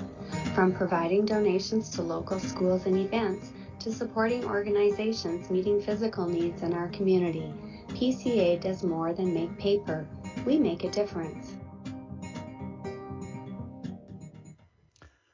Back at Sheila Field, the warm-up pitches are completed here for Carter Mavic. Stepping into the right-hand batter's box is Matt Worley, struck out looking in the first inning. He takes the first pitch, called strike at the knees. Runner at first base is Hayden Swenson. He is courtesy running for Brody Carlson. So the pitcher, John Kendall, goes to center. Ian Kangas, who's in center, goes to left. The left fielder, Jaden Lang, is playing second base, and Mavic goes to the mound. Here's the ball, popped up, short right field. Coming in is Bartlett, long run. He is not going to come up with it. Swenson heading for third. Going to be the throw over there. And now heading for second is Worley. And everybody's going to be in safely with head first slides. So the single by Matt Worley. And then the extra base on the throw in. So runners at second and third. And here comes the number 3 batter in the order, Cody Joslin. So the Broncos with a couple in scoring position. Their best scoring threat of the day here with 2 in scoring position, trailing 3-0 here. Now to the full windup here is Mavic. First pitch called strike at the knees. And if you look back at the pitcher, Kendall, 29 pitches. There's a significance to that. We'll talk about that after this pitch. To Cody Joslin, the nod from Mavic. Here's the 0-1. That breaks outside. Of course, if you stay under 30 pitches, you don't go into that next realm, I believe, of pitch count, I think is the number where we're looking at. I could be wrong on that one, but I think that's where we're at. Called strike at the knees. So 1-2 now the count. 2-1, sorry. He said that was inside. I apologize. So 2-1 the count. Pitch on the way. Swing and a miss. Now 2-2 the count. Mavic, there's no screwing around up there. He's looking. Give me the sign. Let me throw it. So 2-1 here for the Broncos. 2 outs, 2 balls, 2 strikes to Cody Joslin. The pitch. Swing and a miss, strike 3. So Mavic comes in, gives up the single to Worley, and then gets the strikeout of Joslin. The Broncos threaten. They leave a couple of runners on base. They get no runs on 2 hits, no errors. And again, left 2 runners on base. 3 innings in the books. The score, Rockridge 3, International Falls 0. You're listening to Bronco Baseball on K104 and online at rjbroadcasting.com, and you're watching it on yourliveevent.com. And we're back with breaking news. The new Coke Zero Sugar might be the best Coke ever. That's right, Jam. With an improved taste and 0 calories, make sure... Jam. Ooh, yes, this tastes like the best Coke ever to me. We're on the air. I need to try it first. With zero sugar and now even more delicious, it's the new Coca-Cola Zero Sugar, the best Coke ever. Find out for yourself. Power interruption can be scary. How long will you be without power? What will happen to the food in the fridge? But there is nothing to fear if you have the power you can trust with a standby generator fueled by Lakes Gas. A propane standby generator powered by Lakes Gas kicks on instantly after a power interruption and is so quiet that you won't worry about waking the neighbors. Lakes Gas, serving the Northland for 60 years. Visit our website at www.lakesgasco.com.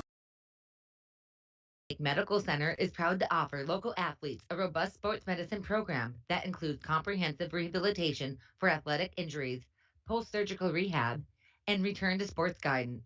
Rainy Lake Medical Center's advanced concussion management program offers additional protection and peace of mind to athletes and parents. For more information, call Rainy Lake Medical Center Therapy and Wellness Department at 283-5420. Good luck, athletes, on a successful year from Rainy Lake Medical Center. Back at Sheila Field here, we do have a pitching change for the Broncos. Coming out of the ball game is going to be Jet Tomczak. Now pitching is the left-handed throwing, Parker Savonen. Moving out into right field is going to be number 5. That is Riley Carlson.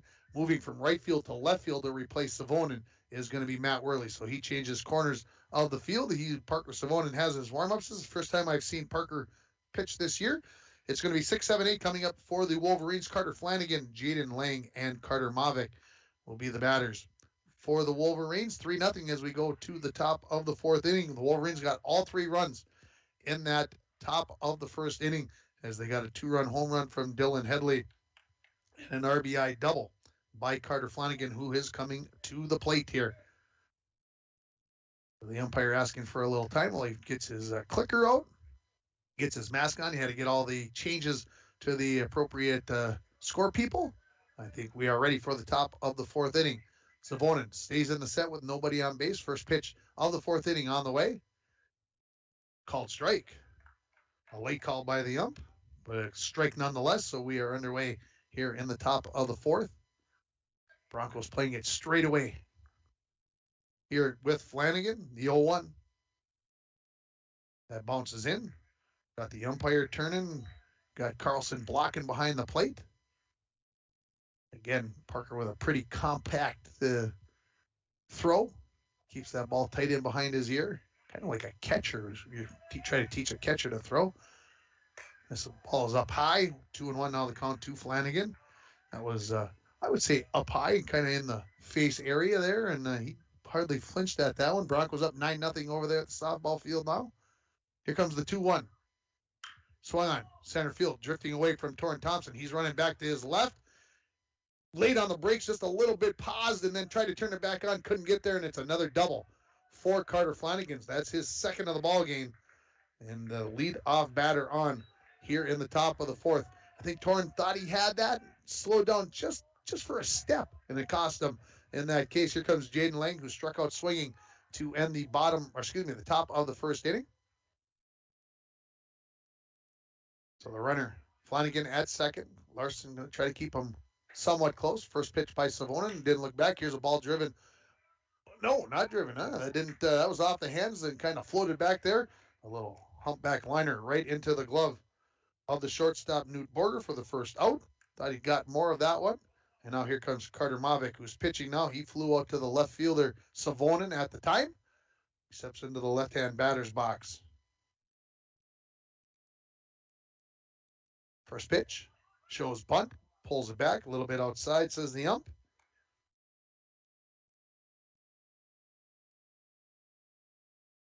So 1-0 the count, one on here, one out. Pitch on the way, down low, that gets through the wickets of Brody Carlson to the backstop. And moving up to third base is going to be Carter Flanagan. That one I think Brody thought he had, and somehow it just squeezed right through there. So 1-1 the count, 2-0 now the count to Mavic, who moved from second base to the pitcher's mound in that bottom of the third inning. The 2-0. Outside and low. Well, I'm going to try to put the jinx on. We've played 3+ innings here. We've got no walks by either of the pitchers, so let's see what happens on this 3-0 count. And it's ball 4 as that was outside. So runners at the corners now. Mavic, I would have to say I know he's got good quickness. I don't know how much wide open speed he has. I have a suspicion that it's pretty good. Here comes Dylan Bartlett to the plate, so I would guess that Mavic first or second pitch will be on his way towards second base. We'll see how the Broncos want to defend it. Savonin to the set. And delivers. Mavic going, the throw back to the pitcher. Everybody's in safely. I believe a strike. That's what I'm going to go with. Looks like the pitch was good to me. Second pitch to Bartlett. Shows bunt. Gets it down. It's right out front, and that is going to get home. Flanagan, the throw to first is low and knocked down by Lovelace. Now trying to score from second base all the way home, and sliding in is going to be Mavic, and the Wolverines, I'll say, manufacture a couple of runs there as Bartlett comes up with the bunt, a pretty good one. Savonin tried to throw that one and try to get Bartlett out at first base, unable to come up with it at first base. And 2 runs were going to score as Flanagan scored easily. He was off on the bunt, and then never breaking down was Mavic. So 5-0 now in favor of the Wolverines. First pitch to the leadoff batter, Kendall, popped up, foul territory, and that is going to be out of play. Brought to you by Falls Lumber Company, 211 4th Street. I was waiting for it to hit the roof. I thought maybe we were going to get a bang on the metal roof here, but none came. I'm okay with that. So 0-1. Ahead in the count here is Savonin to Kendall, who's got a double and a pop out to the pitcher. The 0-1. Runner going. Carlson's throw down. Drifts a little bit to the right field side. Doesn't come up with it cleanly, so the stolen base for Bartlett. 1-1 the count to Kendall. Savonin in relief of Jet Tomczak, who left the game, I'm going to say, with shoulder tightness. How's that for a guess? As they were looking at his right shoulder, his throwing shoulder. The 1-1 to Kendall. Popped up. This should be playable, maybe. Carlson coming right back towards me. Dives right up by the fence. Could not come up with it. That foul ball brought to you by Falls Lumber Company, 201 4th Street. Bronco softball team going to the 4th inning, up 10-0 against the Deer River Warriors. They play Evelyn Gilbert at home tomorrow. Evelyn Gilbert, one of the top teams in Section 7-2A. Broncos will have their hands full against the Golden Bears. Possible last time those two schools will play against each other in softball, as they will obviously become part of Rockridge that we're talking about here. Here comes the 1-2 to Kendall. Runner going from second. Throw down by Carlson. Not in time. Just a bit high. Good throw down. Good effort there. And that ball was pitch was a little bit high, so 2-2 the count. to Kendall. Savonin not really looking back at the runners, keeping them close to the runners are getting. And I think one of the coaches from the dugout said, hey, you at least got to take a peek back there and keep them close. The 2-2 up high. So now a full count to Kendall. Dylan Headley, who's got a couple of hits already in the ballgame, waiting in the on-deck circle. 5-0. Rockridge leads this game on your Rainy River Community College scoreboard. The 3-2. Swing and a miss, strike 3. So Savonin gets one on there, and Kendall couldn't come up with it. We'll give that the Snap Fitness Snap decision of the game. Snap Fitness on Shorewood Drive is a 24-hour facility with free weights, tanning, hydro massage, and more. Personal training is available. Give Haley Sivers a call at 218-283-0020. Snap Fitness on Shorewood Drive. Here comes Dylan Headley. As I mentioned, 2 hits in the ballgame. One of them a 2-run home run. The other a single. Stolen base as well. 2 outs here now in the top of the 4th inning. Runner at third base, first pitch. Stays high. Runner at third base is Dylan Bartlett, who reached. I gave an error on it, folks. It was a very good bunt, and Savonin, long run, tough throw. That ball down low, and good block by Carlson to keep the ball in front of him and keep the runner Bartlett from coming across with the 6th Rockridge run. Savonin, again, a senior, captain of the hockey team. Lefty to the set. And the 2-0 swung on. As a pop up to the second baseman, Alex Larson. Looks like he has it measured. He does to get the 3rd out. So the Wolverines get 2 runs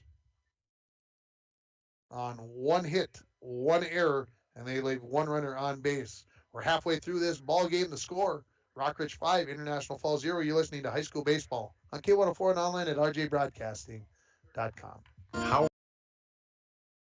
Ekman GM of International Falls is excited about 2022. Spring is here with new GMC vehicles coming in every day. Check this out. A new 2022 GMC Terrain all-wheel drive SLT, 4-wheel drive, MSRP on this $39,960, sale price only $39,210. Lots going on at Ekman GMC. We are professional grade GMC. Find out more at EkmanIFalls.com. It's time for your mid-game report brought to you by Green Larson Mortuary. Welcome to a place to celebrate life and honor every memory.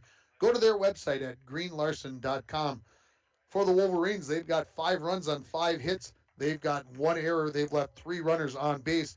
For the Broncos, they've got no runs on 3 hits, 2 errors, and they've left 3 runners on base thus far in this game. For the Wolverines, their starting pitcher was John Kendall.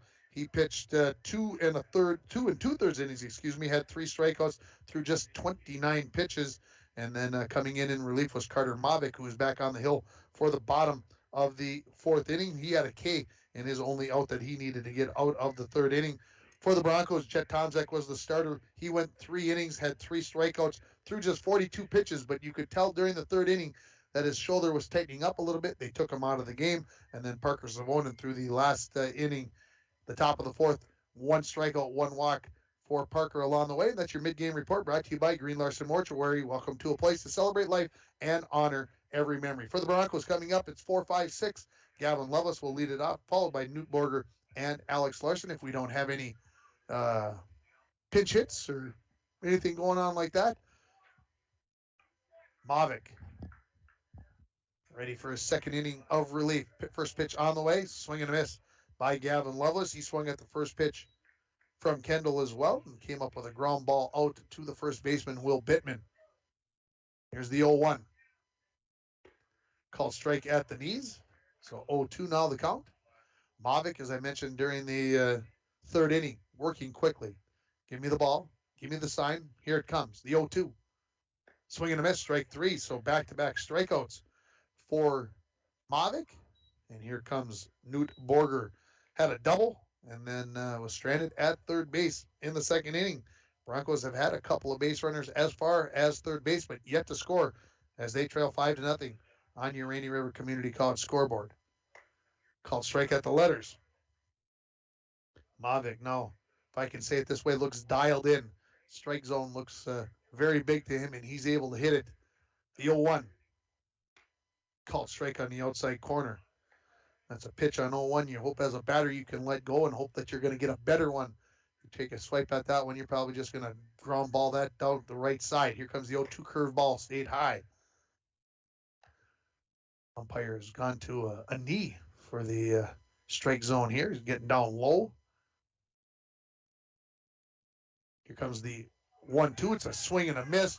That gets past Dojan. He's got to throw down to first wildly. And now Borger's going to try to advance to second. Could be in trouble. Here comes the throw from the right fielder. Not in time. That's going to get into left field. And so there you go. That's how you get back to second base again. Last time you did it with a double. This time you do it with the strikeout and the error on the catcher as a throw down to first base. I don't know if he was going to have a chance to get there, but he threw pretty wildly. And so advancing to second base is going to be Newt Borger. Here comes the pinch hitter. This is going to be C.J. Hasbargen, who's going to pinch hit for Alex Larson. And I think when they did this in the last time I watched the Broncos, C.J. batted and then Larson re-entered to play second base. I'm not saying that's going to happen again, but it could happen. We'll try to keep an eye on that when the Broncos come out for the top of the fifth inning. So 1 out, runner on second base, and Hasbargen, who pinch hit the last game, got a hit, takes the first pitch for a called strike. Broncos trying to get on the scoreboard here. Had their opportunities, left 3 runners on through 3 innings. A little bit outside, 1-1 the count here to the pinch hitter, C.J. Hasbargen. Number 25. Mavic to the set. Pitch on the way, down low. Parker Savonin waiting in the on-deck circle. He'll get a chance to swing here, hopefully. The 2-1 from Mavic to Hasbargen. Called strike at the knees. Mavic now slowing down the pace a little bit. Obviously, when you got to go to the set, that happens. But I think you're being a little bit more methodical here. The 2-2 to Hasbargen. Just missed. Dojan, the catcher, holds it there for the umpire like, you sure you don't want to take a second look at that one? Are you sure? It was close, folks. It was really close. Good pitch on 2-2 from Mavic. Here comes the payoff pitch. That is outside, and it is ball 4. So now 2 runners on as Hasbargen jogs down to first base and Parker Savonin. And I think we're going to get a pinch runner. We're going to get a re-entry right now. Here comes Alex Larson. So there goes all the speculation that I had along the way. So Hasbargen just a pinch hitter. Here comes Larson back in. He'll re-enter back into that second spot. So Hasbargen gets the job done. He gets on base. And that's all you want a pinch hitter to do. And Parker Savonin, who flew out to the center fielder, Ian Kangas, back to end the second inning, steps in. So 0 for 1 on the day. Broncos with a threat here. 1 out, 2 on. That sounds familiar. That was in the second inning as well that the Broncos had, in the last inning, the third inning, that the Broncos had 2 on with a couple out. Had a chance, but just couldn't push one across. Had them at second and third base. So Mavic, waiting for the umpire to get ready. He's now set. Mavic. First pitch home. Up high. You can hear the snap of the mitt by Mavic on the pitch. He's throwing with some velocity as well, just like Kendall did the first pitcher for Rockridge. The 1-0. That's down in the dirt. 2-0 now. So Mavic was kind of dialed in, and ever since the Broncos got him to the set, all of a sudden things maybe not going exactly the way that he'd like. The 2-0. There's a called strike on the outside corner to the right-handed batting Savonin. At second base is Newt Borger. At first base is Alex Larson. With just 1 out. Broncos down 5-0. Here comes the 2-1 to Savonin. Swung on. Popped up. That could be the infield fly rule. And I believe it is. And they don't come up with it. And now Larson going to try to advance. So he's forcing Borger to head for third. And he's going to get in there. Ball's going to get by the third baseman. The left fielder playing in behind, covering, and not in time. And throwing the ball all around here. The Broncos are going to score a run here. As coming home to score is going to be Newt Borger. And then I'm going to say they threw the ball around a little bit. Larson's going to get all the way to third. Savonin is going to be out, I believe. Let's stop here and make sure. Savonin's standing on second base. That's what he should do here. I believe the infield fly rule should have been called with runners at first and second. The ball definitely catchable by the second baseman, Jaden Lang. But we're going to find out here what the umpires are going to do to get together here and make sure that they get it right, I believe. And I believe the home plate umpire said that he would call him out. I'm going to believe that he's going to leave it up to the base ump to decide whether it was the infield fly. Again, very catchable by the second baseman, Lang. He did not come up with it. That's why the runners were able to be advanced. And Borger was able to come home. Larson able to advance to third. That's going to be a fine play. The question is Savonin out? And I believe that he should be. And we'll see if that is the second out. And have not seen a out signal from either of the umpires. And the base umpire is walking back out towards second base. And it is not going to be an out. So there's one out. And that is going to be a single for Savonin. And again, the Broncos on the scoreboard here, 5-1. That's an interesting call. That's a tough call. First pitch. Torrin Thompson is outside. He struck out swinging, leading off the the bottom of the third inning. So the Broncos just one out here. Runners at second and third. Just missing on the outside corner is Mavic. So we got to give one error and one hit on that play in my playbook, scorebook. That's down low. So now 3-0 to Thompson. So with a base open in the full windup here is Mavic. 3-0. That's up high, and it's a 4-pitch walk. And now Mavic 3-1. I apologize. Is the count? Not a walk. I must have missed one of those was a strike. I apologize. Now there's ball 4. So now the bases are loaded. And here comes Brody Carlson, who had a single back in the third inning. And we're going to get a mound visit from co-head coach Jamie Linseth. It's brought to you by Service Master of International Falls. For a home that is professionally cleaned all year round, call Service Master at 283-4475. Todd and Gretchen will take very good care of you. And Coach Linseth is just going to talk to his infield here and talk about how they're going to play it in this 5-1 game with one out. Larson is on third base. Savonin at second base. Thompson at first base. Broncos have one run across in Newt Borger after the strikeout by Lovelace to lead off this inning. So the Broncos have done this damage with one out. And we are going to get a pitching change. And it is going to be gotta get myself. This is the third baseman, I believe, Carter Flanagan. I'm doing the process of elimination. It is number 21. So he's the third baseman. So he's going to play a little catch. So we'll take a break here. The Broncos on the scoreboard. They trail at 5-1. You're listening to High School Baseball on K104 and RJBroadcasting.com, and you're watching it on YourLiveEvent.com. Voyagers is a water-based park. You cannot drive a car to see Voyagers. You have to use some form of water transportation, and Rainy Lake Houseboat is one of the finest ways to see it. That's right, Bill. Voyagers National Park, along with Rainy Lake, are right here in the borderland. You can plan your next Minnesota vacation destination this summer at Rainy Lake Houseboats. Enjoy the beauty and wildlife in a relaxing setting. Call the Dohertys at 218-286-5391 to help set up your next family getaway. Power interruption can be scary. How long will you be without power? What will happen to the food in the fridge? But there's nothing to fear if you have the power you can trust with a standby generator fueled by Lakes Gas. A propane standby generator powered by Lakes Gas kicks on instantly after a power interruption and is so quiet that you won't worry about waking the neighbors. Lakes Gas, serving the Northland for 60 years. Visit our website at www.lakesgasco.com. Welcome back to Sheila Field here in the bottom of the fifth inning. Pitching change, as I mentioned, for the Rockridge Wolverines. It is going to be the third baseman, Carter Flanagan, that's going to come over. 29 pitches. Same number of pitches for the starting pitcher, John Kendall, when Coach Jamie Linseth comes out to pull his reliever. 12-0, the Broncos leading it over at the softball field, and they're just 3 outs away from ending that by the 10-run rule.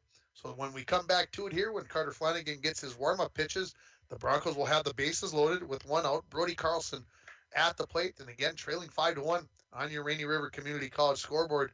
And the Wolverines got that strikeout, had the error, and then the error on the throw around, allowing the Broncos to get that run across. So it looks like Headley's going to stay at short. And Mavic going to go back to second. And going over to third base, I believe, is going to be Jaden Lang. I believe that's where he is at. So that's how we'll set it up. And if things don't look right, we'll see how that's going to happen. Full windup here for Flanagan with the bases loaded and 1 out. The first pitch to Carlson. Called strike at the letters. Again, Brody Carlson had a single and stranded at third base. Actually, his courtesy runner, Hayden Swetson, was stranded at third base back in the third inning. The 0-1. that was a heater that got away from Flanagan, and Carlson got all the way down in his baseball crouch and put his head down between his knees and somehow managed not to get plunked with that one. He take that one. That's an RBI right there that he just missed out on. The 1-1. Swung on. Short right field. Coming in is going to be Bartlett. He's going to make the catch. Tagging and looking to come home is Larson. And here comes the throw.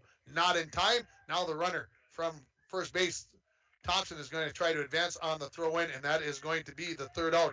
But Larson will come across the score on the sacrifice fly by Carlson, and then Thompson will be thrown out on the 9-2-4 putout at second base. So the Broncos will get a pair of runs on one hit. There were 3 errors by the Wolverines, and the Broncos will leave 1 runner on base. We're going to the 5th inning. The score, Rockridge 5, International Falls 2. You are listening to Bronco Baseball on K104 and RJBroadcasting.com, and you're watching it on yourliveevent.com. A message from CAPE, Couchiching Area Prevention and Education. The 2021 International Falls Positive Community Norm Student Survey found that most students agree that vaping or using e-cigarettes is never a good thing for anyone in their age range to do, and many students disapprove of their friends vaping or using e-cigarettes. CAPE is working together to empower the communities within Couchiching County to reduce alcohol and other drug use among youth and young adults. Together, we are strong. This ad has been funded by MNDHS BHD. I just love this song. It makes me want to go fishing. Hey, Don, you sell flooring. It might be a while before you get on a boat to go fishing. Well, Mike, the way I'm feeling right now, I could be gone for a while when the weather is nice, getting some sun, slaying some walleye. What does that mean, Don? People here need your flooring. They need you out there. Hey, then come and get your flooring and tile now before I'm a castaway on that fishing boat. Get a hold of Don over at Studio B Flooring, 218-240-5599. Rainy Lake Medical Center is proud to offer local athletes a robust sports medicine program that includes comprehensive rehabilitation for athletic injuries, post-surgical rehab, and return to sports guidance. Rainy Lake Medical Center's Advanced Concussion Management Program offers additional protection and peace of mind to athletes and parents. For more information, call Rainy Lake Medical Center Therapy and Wellness Department at 283-5420. Good luck, athletes, on a successful year from Rainy Lake Medical Center.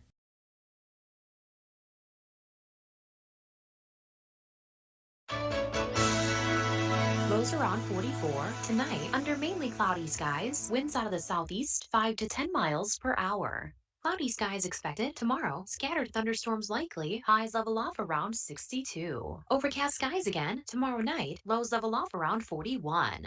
I'm meteorologist Jennifer Wojcicki from the Weatherology Weather Center on K104. Currently, it's 60. Heckman is excited about 2022. Spring is here with new GMC vehicles coming in every day. Check this out. A new 2022 GMC Terrain all-wheel drive SLT, four-wheel drive, MSRP on this, $39,960. Sale price only $39,210. Lots going on at Ekman GMC. We are professional grade GMC. Find out more at EckmanIFalls.com. Back at Sheila Field, second pitch of the top of the 5th inning is in the air, and it's now in the glove of Newt Borger to retire Will Bittman for the first out. So Will now 0 for 3 after a ground out, a strikeout, and a flyout. He's got just about the trifecta there. Here comes Griffin Dozian. He's got a couple of pop-outs, one to center field and one to third base thus far. So 1 out in the top of the 5th. 5-2 the score in favor of Rockridge. First pitch swinging out to center field. Thompson coming in, sliding, and he is going to make the sliding catch there for the second out.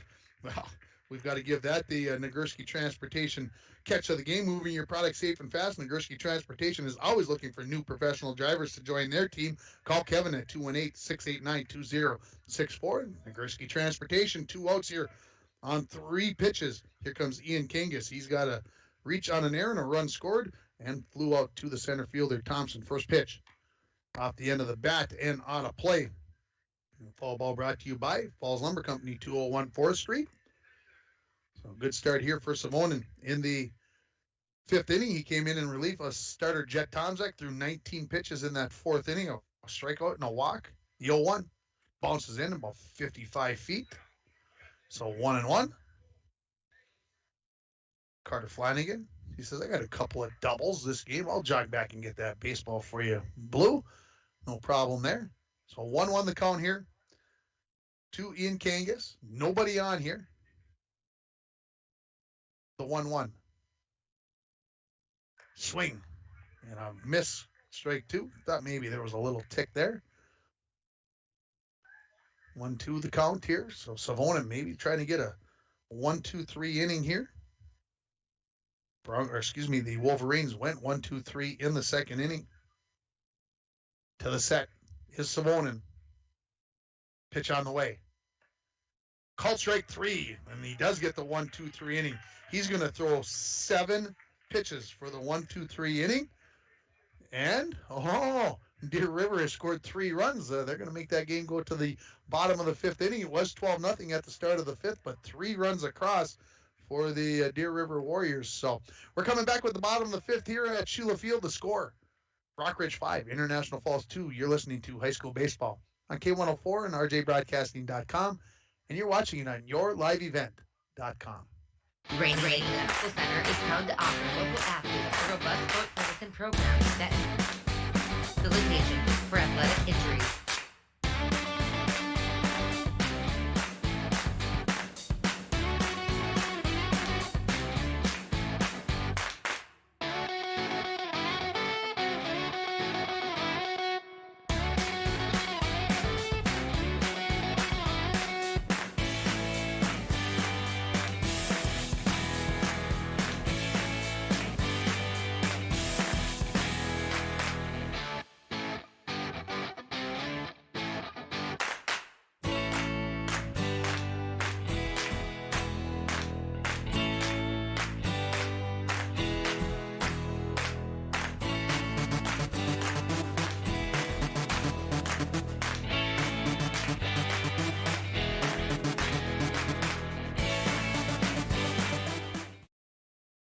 Down 5-2 on your Rainy River Community College scoreboard. 1-2-3 in the batting order for the Broncos. Jet Tomzak to lead it off.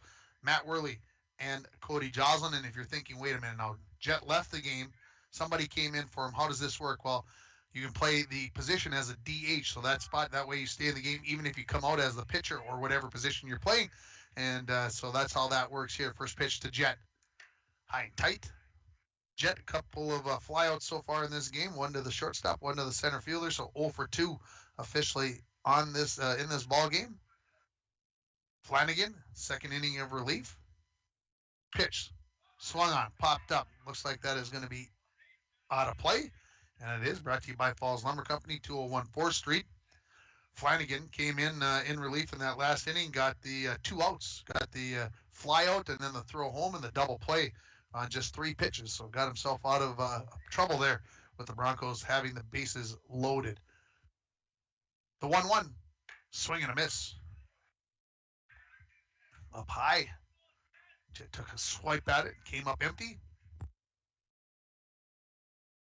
At third base is Jaden Lang. This is his 3rd position he's played in this game. Started in left, moved to 2nd, now to 3rd.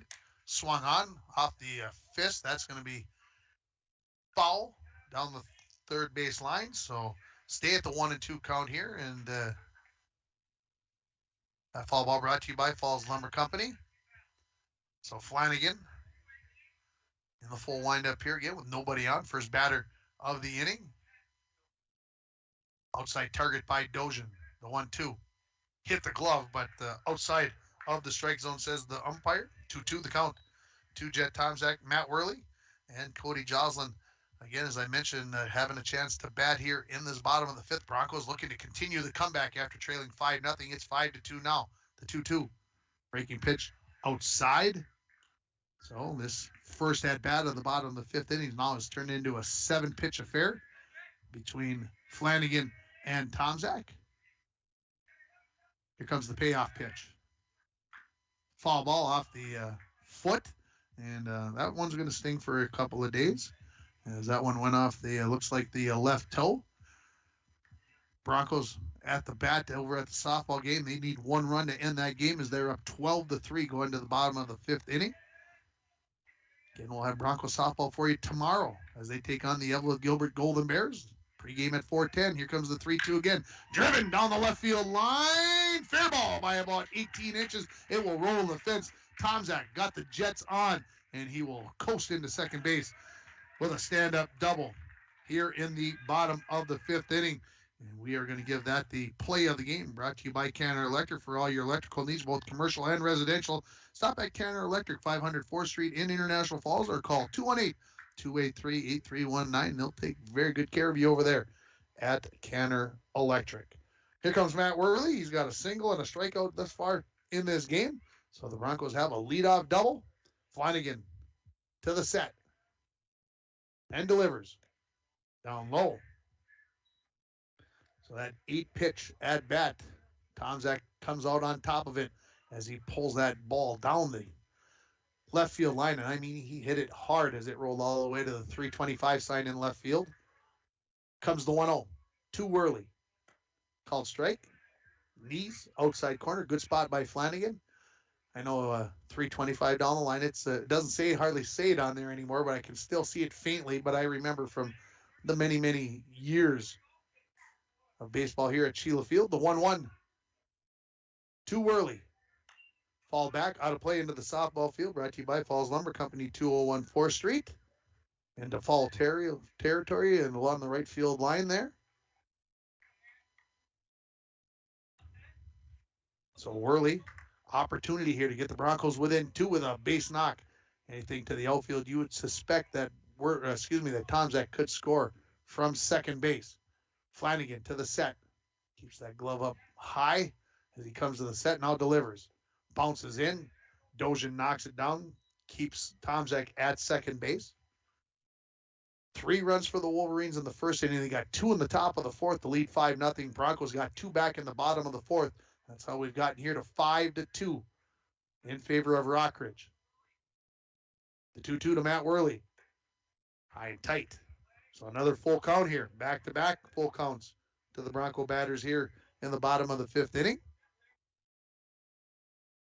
Tomzak getting his lead at second. Keeping him close there is Mavic. The 3-2. Up high. A double and a walk. Got 2 runners on. Now here comes Cody Joslin. 0 for 2 in the ball game. A ground out and a strikeout. A big opportunity here for Cody Joslin. Set of signs here. Long set of signs by Coach Talmadge. Tomzak at second. Matt Worley at first. Flanagan to the set. Joslin shows bunt. Gets the bunt down the third base line. That is going to be a beauty. That is going to be an infield base hit. And the Broncos have the bases loaded with nobody out. Trailing by 3 at 5-2.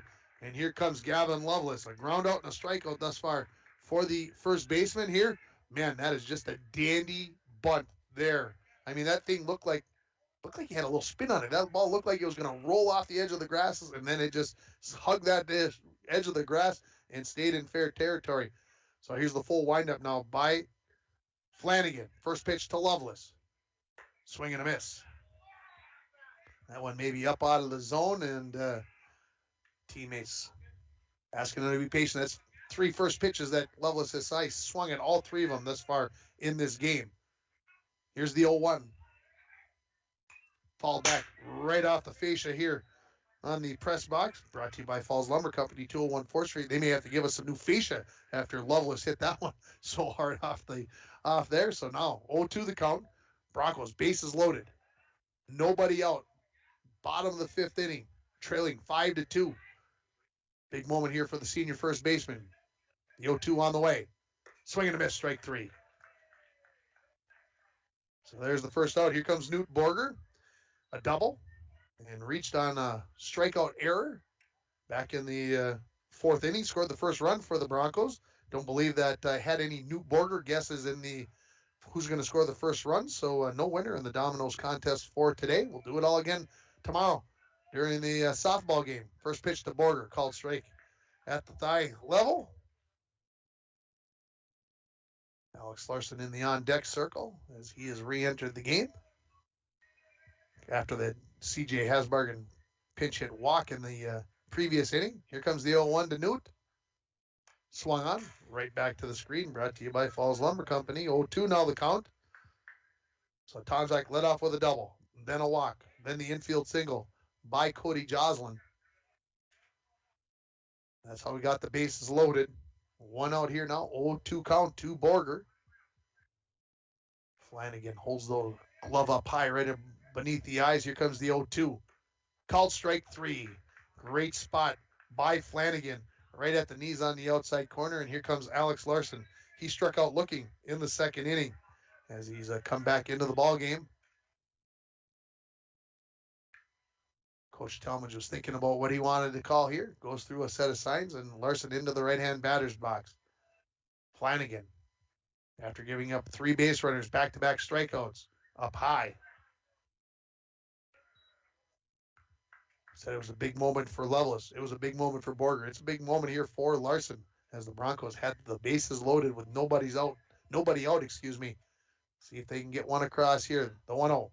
Swing and a miss. So now 1-1.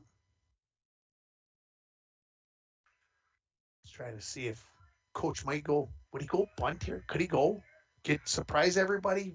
Who knows? It is going to be the bunt because here it comes home, and it's going to be the straight steal and missing it.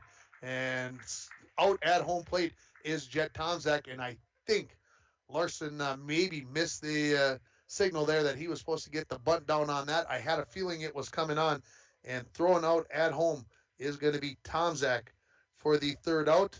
And so the Broncos, bases loaded, unable to score with nobody out. We head to the 6th inning. Score remains the same.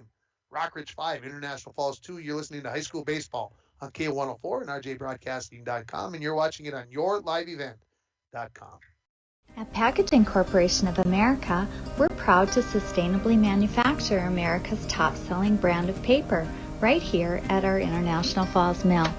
PCA is committed to U.S. manufacturing, environmental excellence, and providing great support to the many events that make our community unique, including the International Falls Bass Championship. At Packaging Corporation of America, we make more than paper. We make a difference.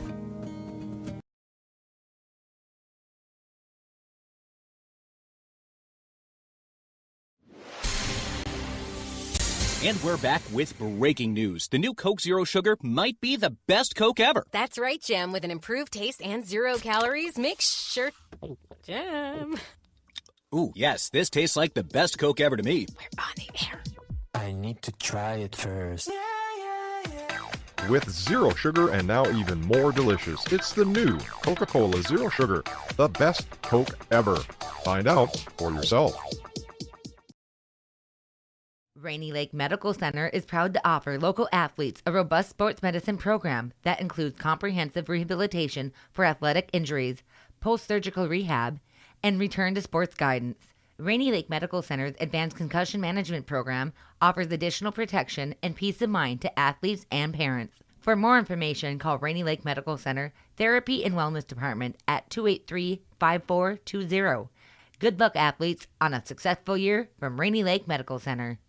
Comes in and makes a nice diving catch at his shoelaces as he comes up with that one off the bat of Carter Flanagan, who already had 2 doubles. He was looking for a third one there, and another one of those da-da-dun moments there as the Broncos have come up with a couple of nice catches out there in the outfield. So 1 pitch, 1 out. Here comes Jaden Lang, a strikeout and a flyout.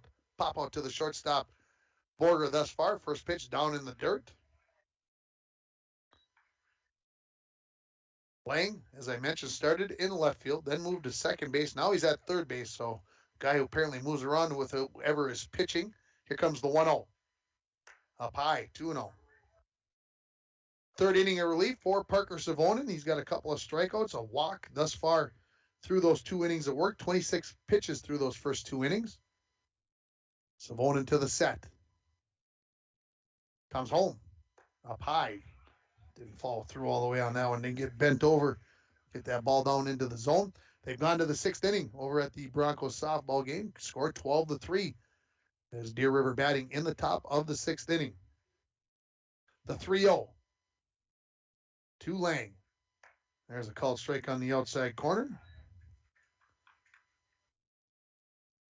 Looking out in there up to right field. Yeah, it is Riley Carlson. I had to think about who was playing out there. I didn't write it down. Here comes the 3-1 to Lang. That's down in the dirt. A 5-pitch walk.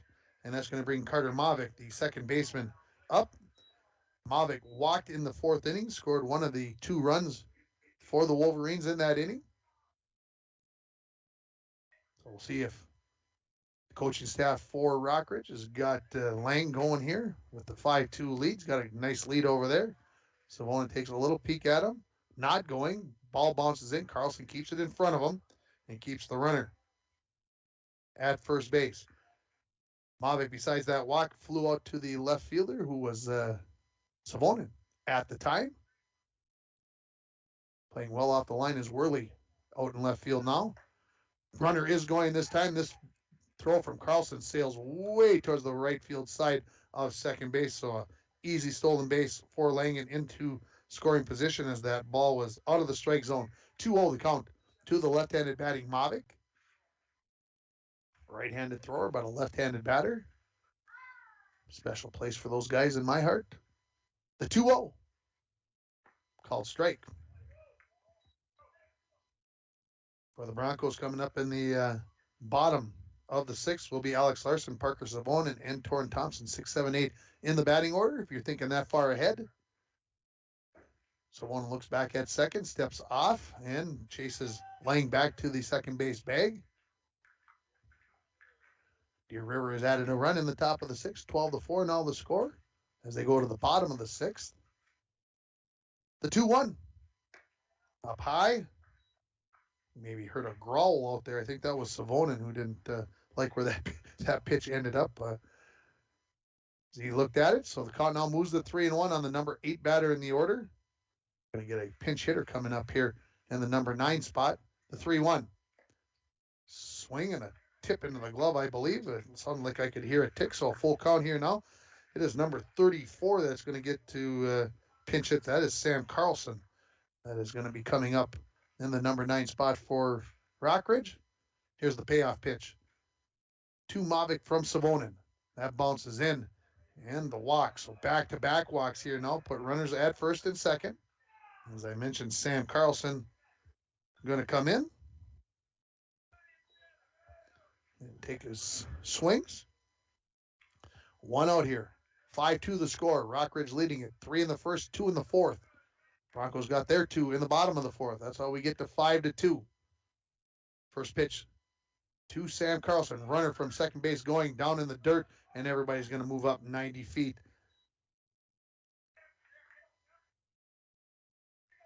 So 1-0 the count to Carlson. Savonin loosening up that neck a little bit. Just try to stay loose. To the set. And the 1-0. Swing and a miss. Moves up the count at 1-1. Deer River, as I mentioned, got 1 in the top of the 6th, 12-4, the score over there, as the Broncos look to try to end that by the 10-run rule in 6 innings. Here comes the 1-1 to Carlson. Popped up, out of play, brought to you by Falls Lumber Company, 201 4th Street. So now Savonin ahead in the count, 1-2. With runners at second and third, a strikeout will go a long way in helping the Broncos get out of this inning and stay within 3 runs of Rockridge. The 1-2. Right up the middle, past the glove of Savonin into center field. 1 run will score. Coming around and looking to score is Mavic. He will get in there, and it is a 2-run single for the pinch hitter, Sam Carlson, and the lead increases to 7-2. For Rockridge, and here comes Head coach Phil Talmadge out of the mound. He has got a pitcher in tow. It looks like Hayden Swenson coming out with him. This mound visit is brought to you by Service Master of International Falls. For a home that is professionally cleaned all year round, call Service Master at 283-4475. Todd and Gretchen will take very good care of you. I'm pretty sure we're going to get the pitching change, so we're going to take a break here. Broncos down 7-2. You're listening to High School Baseball on K104 and online at rjbroadcasting.com, and you're watching it on yourliveevent.com. Edward Jones, out sponsor of Bronco Sports on K104. Call John Winkle or Eric Strand, financial advisors, at 283-6464 for all your investment needs. Edward Jones, member SIPC. And we're back with breaking news. The new Coke Zero Sugar might be the best Coke ever. That's right, Jam. With an improved taste and 0 calories, make sure... Jam. Ooh, yes, this tastes like the best Coke ever to me. I need to try it first. With zero sugar and now even more delicious, it's the new Coca-Cola Zero Sugar, the best Coke ever. Find out for yourself. Voyagers is a water-based park. You cannot drive a car to see Voyagers. You have to use some form of water transportation, and Rainy Lake Houseboat is one of the finest ways to see it. That's right, Bill. Voyagers National Park, along with Rainy Lake, are right here in the borderland. You can plan your next Minnesota vacation destination this summer at Rainy Lake Houseboats. Enjoy the beauty and wildlife in a relaxing setting. Call the Dohertys at 218-286-5391 to help set up your next family getaway. Power interruption can be scary. How long will you be without power? What will happen to the food in the fridge? But there's nothing to fear if you have the power you can trust with a standby generator fueled by Lakes Gas. A propane standby generator powered by Lakes Gas kicks on instantly after a power interruption and is so quiet that you won't worry about waking the neighbors. Lakes Gas, serving the Northland for 60 years. Visit our website at www.lakesgasco.com. Back at Sheila Field here is Alex Larson is in to pitch. Hayden Swenson now at second base. So there's your change in the Bronco defense.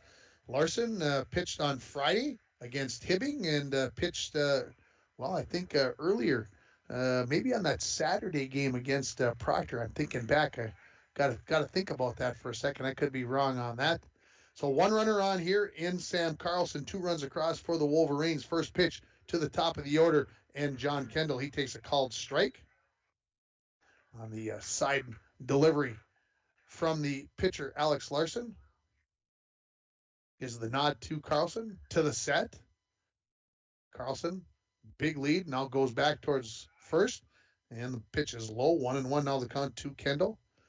Again, one of those oddities a couple of appearances ago for Alex Larson. He threw an inning and 2/3 and struck out 6, but also hit 5 batters. It just still strikes me, folks. Here comes the 1-1 to Kendall. No, throw back in, and just in time, and Loveless thought he had gotten Carlson picked off. Carlson's been out there dancing quite a bit at first base. Almost got caught leaning the wrong way. So Larson has the ball back and looks in. The nod. Kendall 1 for 3 on the day. Had a double in the first inning, then a flyout and a strikeout. That pitch is outside. Here's the throw down on the steal attempt by Carlson. It wanders wide, and the stolen base there for Sam Carlson. Count moves to 2-1 on John Kendall. That pitch was out of the strike zone. So Larson looks in. The nod to Brody to the set. Looks back at second. And comes home. Ground ball foul back to the screen. Brought to you by Falls Lumber Company, 201 4th Street. Broncos score a couple runs in the bottom of the 6th inning and win that game by a score of 14-4 by the 10-run rule. So maybe a couple innings, a couple more at-bats than the Broncos wanted, but nonetheless, they get the win over Deer River, move to 6-5 on the season. Here comes the 2-2. Driven up the middle to center field. Thompson's going to come in, but not be able to get to that one. Throws in, and Carlson will move up to third base. So a solid single there for Kendall, his second of the ball game, and runners at the corners with 1 out. And here comes Dylan Headley, who's got a home run, a single, and a pop out to the second baseman Larson thus far in this game. Brody Carlson walks out from behind home plate, signals to the infield how the Broncos are going to play it with runners at first and third, and the left-handed batting Headley. Playing shortstop today, steps in, open stance with that front right foot way out towards first base. First pitch.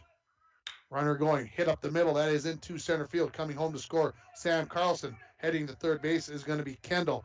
And runners will remain at the corners on the first pitch swinging single by Dylan Headley. Now 3 for 4 on the day, and the lead increases to 8-2. Here comes Will Bittman, 0 for 3. Ground out, strikeout, and a pop out thus far in the game for the number 3 man in the batting order. Larson takes a look at Headley at first. Comes home, Headley. Fake like he was going. The breaking pitches for a called strike to the big, tall Will Bittman. I thought for sure that Headley was going. He made me believe that he was going, but he laid on the brakes quite quickly. Will he be going on the 0-1? He will. Down low, throw back to the pitcher Larson. So the count even up at 1-1. 2 runners in scoring position. Kendall at third, Headley at second. The Wolverines have blown this game open. They've scored 3 in the top of the 6th here, lead it 8-2. The 1-1. Ground ball off the front leg of Bittman. So now Larson ahead in the count. 1-2. Larson has come in relief of Savonin, who came in relief of Jet Tonzak for the Broncos. The 1-2. From Larson to Bittman. Ground ball towards third base. That is a foul ball. So stay at 1-2. And, of course, you're a runner at third base. You got to make sure that you're in foul territory so you don't have to worry about getting hit by that ball. If you're in fair territory, of course, it's going to be an out. Broncos are warming up a pitcher down the left field line. Keaton Maish is getting ready. I'm not sure if that's for the JV game or for the Bronco game, possibly. Ground ball towards third base. Joslin charges, picks it up on a couple of hops, throws on the run, and gets Bittman out at first base for the 5-3 put out for the second out. But coming home with the 9th Rockridge run is going to be John Kendall. Dylan Headley moves up to third base. So now 2 outs here in the top of the 6th inning. And coming up is going to be Griffin Doshin. He's got 3 fly ball outs in this ball game, a couple to center field and 1 to the third baseman. That one in foul territory. So all the second outs of the innings too, strangely enough. Larson to the set with the runner Headley at third. The first pitch. Outside. 8 batters have come to the plate for the Wolverines in this top of the 6th inning. And they've increased their lead from 5-2 to 9-2 on your Rainy River Community College scoreboard. The 1-0. Low. Inside. Turn on the morning show tomorrow morning. Next week, we're going to start being online. You can stream us live on your phone or computer starting at 7 o'clock right through to the 9 o'clock hour. So go to rjbroadcasting.com and click on the Listen Live button just like you do to listen to Bronco Sports. You can do it exactly the same way to listen to the morning show.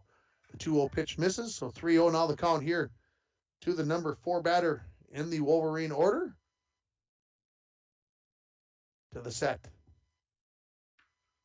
And come home and missed outside, so it's a 4-pitch walk.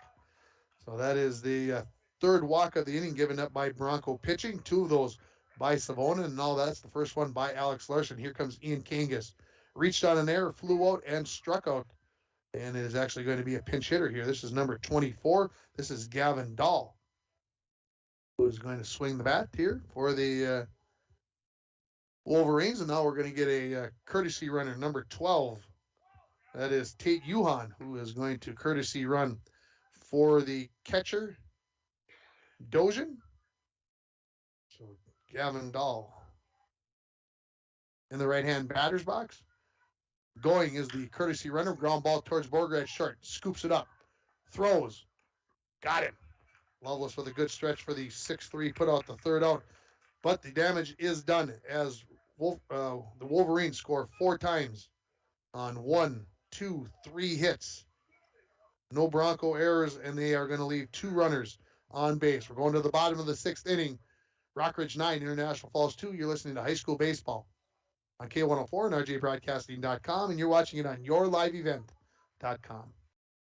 I just love this song. It makes me want to go fishing. Hey, Don, you sell flooring. It might be a while before you get on a boat to go fishing. Well, Mike, the way I'm feeling right now, I could be gone for a while when the weather is nice, getting some sun, slaying some walleye. What does that mean, Don? People here need your flooring. They need you out there.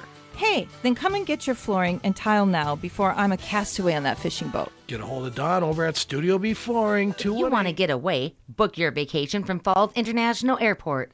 Falls International Airport offers direct non-stop flights to Minneapolis daily, along with a non-stop charter flight to Laughlin, Nevada, March 7th to the 11th. For more information and to book your Laughlin trip, visit internationalfallsairport.com and click on charters. With modern terminal, free parking, free Wi-Fi, shorter lines, easy baggage claim, and more, you'll be happy you booked your flight out of Falls International Airport.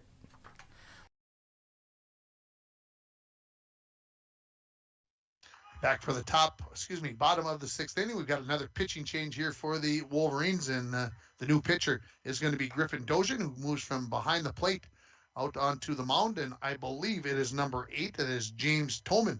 That is catching. He's got his catching equipment over the number, but it looks like a number 8, and they don't have a number 6. So that's where I'm going with it, folks. That it's James Toman that is there. And moving back over, Jaden Lang stays at third base. And I think the substitution is going to be Toman for Flanagan, I believe, is how this is going to work. As I look to the outfield, I think everybody else has stayed the same. For the Broncos, coming up here in the sixth inning, it is going to be not Alex Larson. It is going to be a pinch hitter. It is going to be Parker Olson that is going to pinch hit. Then we're going to get Hayden Swenson and I believe Torrin Thompson for the Broncos here. Down 9-2, first pitch to Parker Olson is high.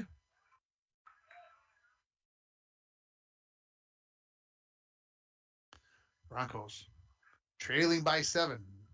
Every out is crucial here. Every hit, every at-bat. Big deal. 2-0 now the count as Dozian misses with his first 2 pitches to Parker Olson.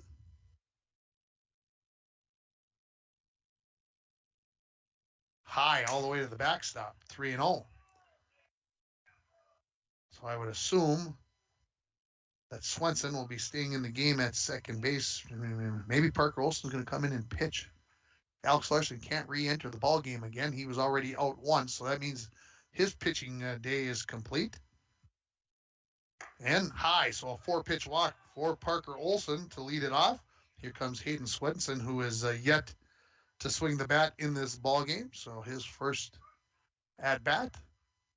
And Broncos softball wins 14-4 over Deer River, moved to 6-5. We'll have Broncos softball on the air 4:10 tomorrow as they take on the Evelyn Gilbert Golden Bears. We'll have it for you on all 3 platforms: K104, RJBroadcasting.com, and yourliveevent.com. First pitch called strike to Swenson, and I can feel Dwayne saying to me, "Are you thinking about the rain for tomorrow? Are you telling him about?" There's a chance for scattered thunderstorms for tomorrow. We're going to get it in tomorrow, though. We're going to get all set up, and we're going to get in that game tomorrow. Here's the 0-1 to Swenson. Swing and a miss. So after 4 straight balls to Parker Olson, 2 straight strikes here to Hayden Swenson. Parker Olson getting his lead at first. Not a big lead. Dozian to the set. A glance over. Now comes home. Swing and a miss. Strike 3. Throw down to first base. Olson back in safely. So 1 out here. Bottom of the 6th inning. Here comes Torrin Thompson. Struck out and a walk. So 0 for 1 thus far for the freshman center fielder. Brody Carlson. Not out in the on-deck circle yet. I assume it's going to be Brody. Don't think they're going to try a different catcher in the top of the 7th inning. Long look. Swing and a miss by Thompson. And a pitch that was maybe a titch low. Of course, the Stanley Cup playoffs going on tonight. Game 1 of the Eastern Conference Finals in the NBA. Twins looking to make it 3 in a row as they take on the Oakland Athletics. You can hear that game on KGHS. The 0-1. Low, 1-1. Twins, again, pregame starts at 8 o'clock on KGHS 1230 AM and 95.3 FM. Dozian to the set. The 1-1. Swing and a miss. So for the Broncos thus far in this game, they have struck out 8 times with the one by Swenson in this inning. So this is the fourth pitcher for the Wolverines as they have had 29, 29, and 27 pitches thus far. The 1-2, swing and a miss, strike 3. And that is going to bring Brody Carlson up. Brody, a single and a sacrifice fly with an RBI back in the 2-run fourth inning. Broncos down 9-2 on your Rainy River Community College scoreboard. Make sure you stay tuned for the Manco Trucking post-game show. I've been already lined up Newt Borger to come up and talk to us, so that's who we'll have for us in the post-game. First pitch to Carlson's just a bit low. For the Broncos, they've gotten 3 walks thus far, so 9 strikeouts, 3 walks in the game. Dozian to the set. A little slower pace than Mavic than a couple of pitchers ago. There's a swing and a miss by Carlson, 1-1. Brody won the bass fishing on Sunday, along with Dylan Rudd. He's had a nice week, a nice big trophy made by Green Tech. And here comes the 1-1 to Brody Carlson. Ground ball back towards the mound. Gets past the pitcher, but Headley on the run at shortstop. Flicks it over to Bittman at first base to retire the Broncos. They waste a leadoff walk from Parker Olson and then go 1, 2, 3. We're headed to the 7th inning. Brockridge leads at 9-2. You're listening to Bronco Baseball on K104 and RJBroadcasting.com, and you're watching it on yourliveevent.com. At Packaging Corporation of America, we're proud to sustainably manufacture America's top-selling brand of paper right here at our International Falls Mill. PCA is committed to U.S. manufacturing, environmental excellence, and providing great support to the many events that make our community unique, including the International Falls Bass Championship. At Packaging Corporation of America, we make more than paper. We make a difference. And we're back with breaking news. The new Coke Zero Sugar might be the best Coke ever. That's right, Jim. With an improved taste and 0 calories, make sure... Jim. Ooh, yes, this tastes like the best Coke ever to me. We're on the air. I need to try it first. With zero sugar and now even more delicious, it's the new Coca-Cola Zero Sugar, the best Coke ever. Find out for yourself. Power interruption can be scary. How long will you be without power? What will happen to the food in the fridge? But there's nothing to fear if you have the power you can trust with a standby generator fueled by Lakes Gas. A propane standby generator powered by Lakes Gas kicks on instantly after a power interruption and is so quiet that you won't worry about waking the neighbors. Lakes Gas, serving the Northland for 60 years. Visit our website at www.lakesgasco.com.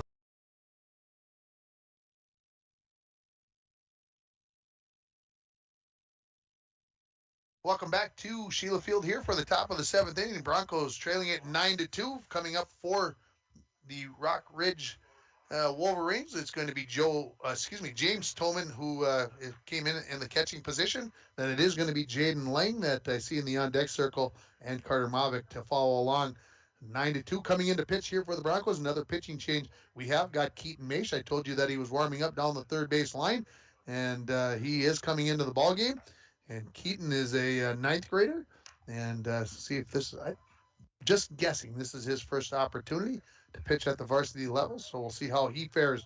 And again, he has got a armful of warm-up pitches on the mound to go here, so now there's finally the throw down, as the home plate umpire has been giving the warm-ups, a lot of warm-up pitches to the batters, or to the pitchers, and so we are ready for the top of the 7th inning. 3 runs in the first, 2 in the 4th, 4 in the 6th for Rockridge. And the Broncos got their 2 runs in the 4th. Happy to have you along on K104 and RJBroadcasting.com. First pitch from Keaton Maish. Pop up. In foul territory. Carlson's got the mask off. Almost overran that. Jumps backwards. Lands on his right shoulder. And comes up with the catch. More importantly, hope he's okay. As that is 1 out on 1 pitch there to Tolman. Here comes Jaden Lang, a strikeout, a flyout, and a walk and a run scored thus far for the very movable, I guess. Jaden Lang started in left field, played second base, playing third base now. I think he's still there. So 1 out on 1 pitch as Maish staying in the stretch here, even with nobody on base, which is, well, I guess maybe the new style. Takes the first pitch. Not sure where that pitch missed, folks. I won't venture. Look good from here. Maybe the sun in the umpire's eyes. The sun comes out there to the west over the old Holiday Inn, American. There's a curveball that goes way outside, 2-0. Just after the 6:30 hour here. Listening to K104, KSDM in International Falls, Minnesota. Maish to the set. Here comes the 2-0. Nearly hit Lang. He looks like he was ready to take that one right in the hip, and it just breaks a little bit inside. So 3-0 now the count here to the second batter in the top of the 7th inning for Rockridge. It is Mavic in the on-deck circle. He'll come up after a couple walks and a flyout thus far in this game for Carter Mavic. And that one grazes the uniform. I believe.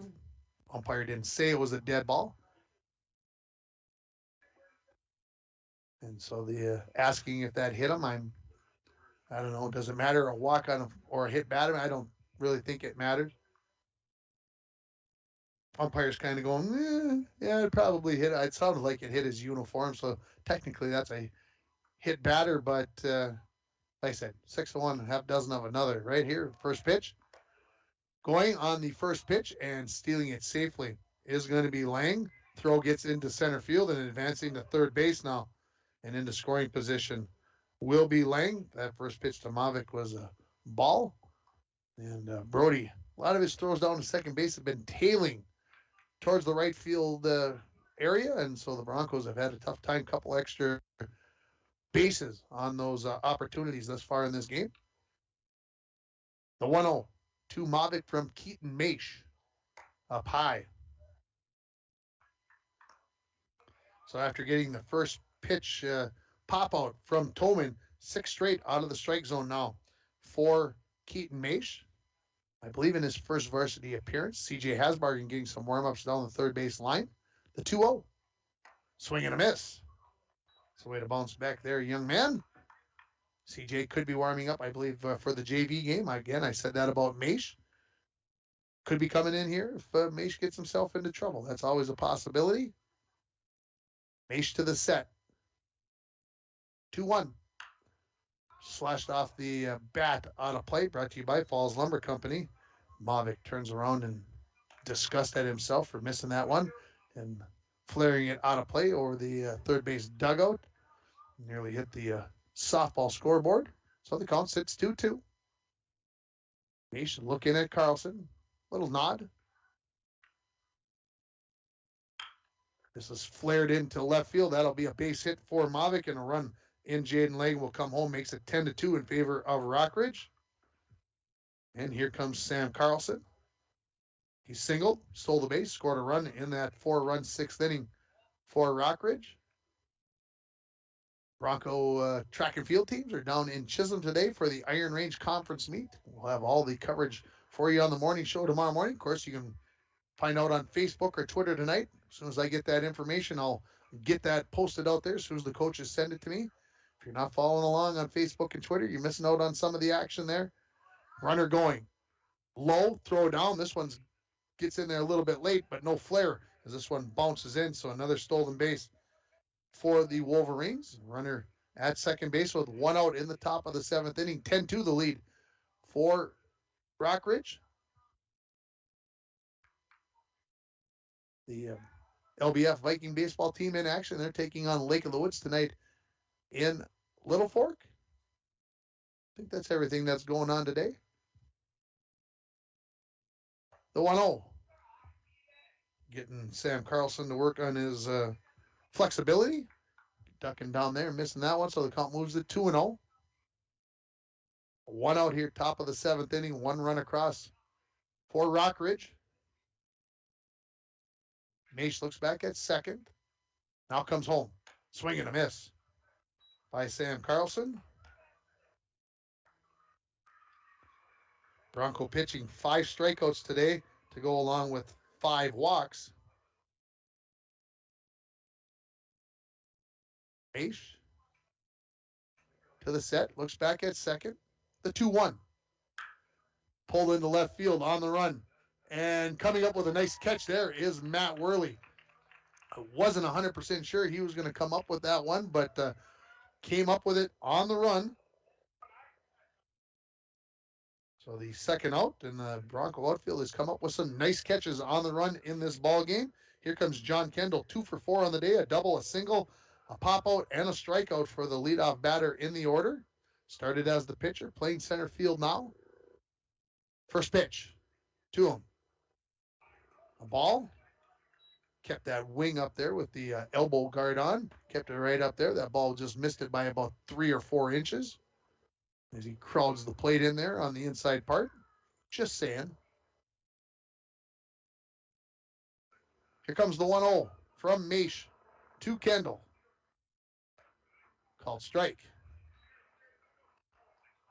So 1-1 here, 2 outs. Here in the top of the 7th. Broncos in the bottom of the inning will bring up the top of the order. Gotta have a big rally coming up here. The Broncos are going to get a chance to win this IRC game. Swung on, flared out of play. Brought to you by Falls Lumber Company, 201 4th Street. So 1-2 the count. Maish, the 9th grader, in relief here, looking to get himself out of a little bit of trouble. So you got to walk, a single. Run a couple of flyouts so far in this 7th inning. The 1-2. Pitch stays up high. Like he tried to break one off there and didn't break down. So 2-2 is the count. Maish looks back at second. Still looking at second. Now goes set. And delivers. That looked good from here. Thought he called it a strike, but no. So the count full now. Maish wanted that one. As a 9th grader, you want that. You want that call. You need that call. So Maish looks back. Hayden Swenson keeping the runner. Mavic close at second base. The 3-2. Fall back to the screen. So Maish hanging in there. Kendall hanging in there. Sun out here after it's been, I'd say, overcast most of the game. Sun has come out here nice late in this ball game. Got away from those clouds to the south and west as he makes it way north towards Canada. Payoff pitch again here. Maish to the set. Up high. So Kendall works the walk. Second of the inning, and here comes Dylan Headley. 3 for 4 on the day. Home run, single, fly out, single. Left-handed batting, shortstop. Runners at first and second here with 2 outs.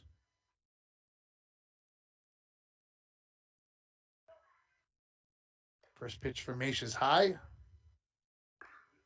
Got to be a little intimidating as a 9th grader. You come out there, you're in relief. You're facing the guy who's ripped one out of the ballpark and also had a couple other singles. An opportunity for something good to happen here. The 1-0. Fall back right here at me. Makes the count 1-1. Headley liked that one. I think he's a little disappointed that he didn't get a better cut on that one. So count 1-1. He shakes his head, thinks about it. The runner at second is Mavic. The runner at first base is Kendall. The left-handed batting, Headley. Shortstop, Borger, keeping the runner close. Mavic at second base. High and wide, 2-1. I don't think I have to worry about getting to that Little League game. I think I can officially at 6:40 say I'm not going to get there with the bottom of the 7th coming up and a post-game interview. I just don't think I'm going to get there at ELI. Here comes the 2-1. To Headley. Swung on, ripped to center field. Thompson coming in. coming in and will not get there. And coming home to score is going to be Mavic, and runners will be at the corners on Headley's fourth hit of the ball game. He comes up with an RBI on this one, and it's 11-2 now in favor of Rockridge. Hey, you got the pitch in on the hands of Headley. He just fought it off and got it out in the center field. Big, strong kid. Gets it out there. Thompson couldn't come up with it. So here comes Will Bittman, 0 for 4 on the day. First pitch, swinging, ripped into the right center field gap. 1 run will score. Headley, he is being waved home and being sent. Headley turns for home, and no throw coming in. He will score standing up, and it's 13-2 now in favor of Rockridge on the 2 RBI single by Will Bittman. And that'll bring Griffin Dojan to the plate. 0 for 3 with a walk is Dojan, who is now the pitcher. Started as the catcher. Has a 4 spot up for Rockridge in this top of the 7th. Maish delivers. Down low. Bittman getting a good lead over there at first base. Let's see the move, Keaton Maish. Keep him close. Let's see what happens. Got to work on those in game situations. Otherwise, you just don't get a chance. The 1-0. High, 2-0. This is the 8th batter of the inning for Rockridge, as they've got 4 runs across. And it did start with a first pitch pop out to the catcher, Brody Carlson, but then a walk, a single, a fly out, a walk, a single, and then a single thus far for Rockridge to put up those 4 runs. The 2-0. Called strike.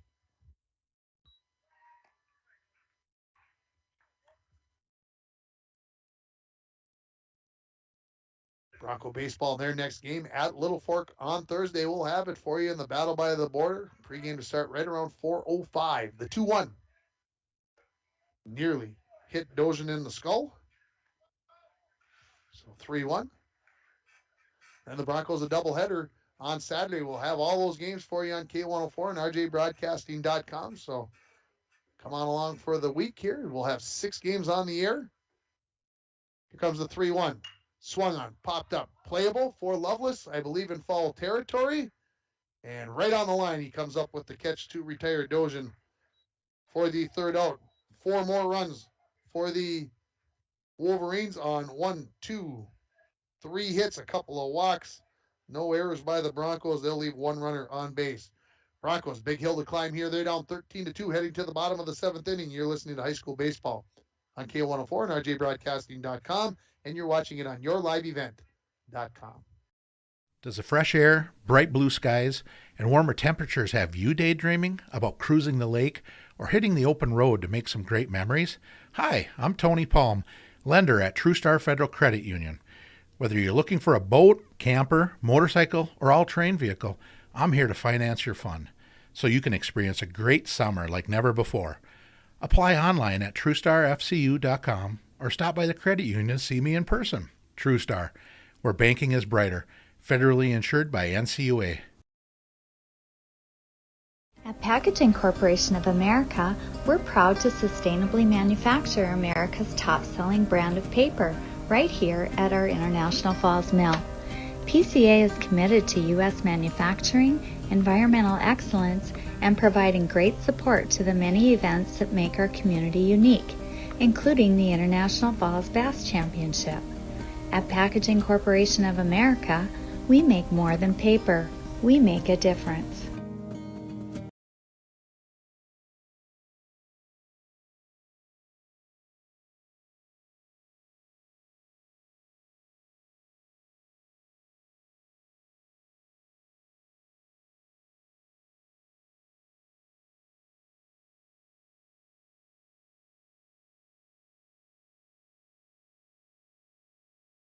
Back at Sheila Field here, bottom of the 7th inning, top of the order for the Broncos. Jet Tomzak, Matt Worley, Cody Joslin. All we need is an umpire now because everybody else seems to be operational and ready to go. And now the home plate umpire walking towards first base over there talking with the Wolverine dugout. I'm sure they were talking business. That's where I'm going with this, Dwayne. Let's get this rocking and rolling. And so Dojan out there to pitch for the Wolverines. He had 2 strikeouts in his 1 inning of relief, 14 pitches. Here comes Jet, 1 for 3 on the day, as he takes the first pitch for a ball. Pop out to the shortstop, fly out to center field, and a double. Up high, 2-0 now. And then Jet was thrown out at the plate on the steal home / maybe miss bunt. That's what we're thinking up here. And here comes the 2-0. Pulled foul, brought to you by Falls Lumber Company, 201 4th Street. Stay tuned for the Manco Trucking post-game show. We'll also name our North Star Electric Energy Star Player of the game. The 2-1 from Dojan to Tomzak. Swing and a miss. Here's my fastball on the inside corner. Let's see if you can catch up with it. Jet could not, so 2-2 the count. Broncos down 13-2 on your Rainy River Community College scoreboard. Outside, now full count. Last time Jet was up, it was an 8-pitch at bat, and then he came up with that double rip down the left field line. The 3-2. Foul ball out of play. Here we go again. Pitch number 7 coming up. That one brought to you by Falls Lumber Company, 201 4th Street. JV softball game going on now. JV baseball game coming up here at Sheila Field to follow this one. Again, first night of summer ball. We'll hopefully have some results for you tomorrow morning on the sports. The 3-2 inside. And it is a walk. No, it is a strike 3, folks. Don't listen to me. Didn't see the punch out there. He just must have set it there. And now here comes Matt Worley. A single, a walk, and a strikeout in this game.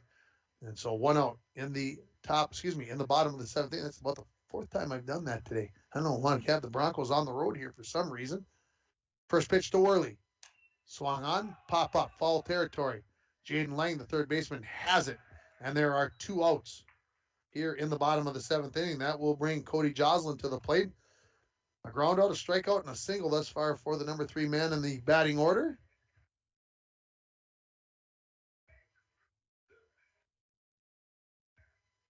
So the Broncos down to their final out. And down 13-2. Wolverines have shown their depth here today, able to get quite a few hits.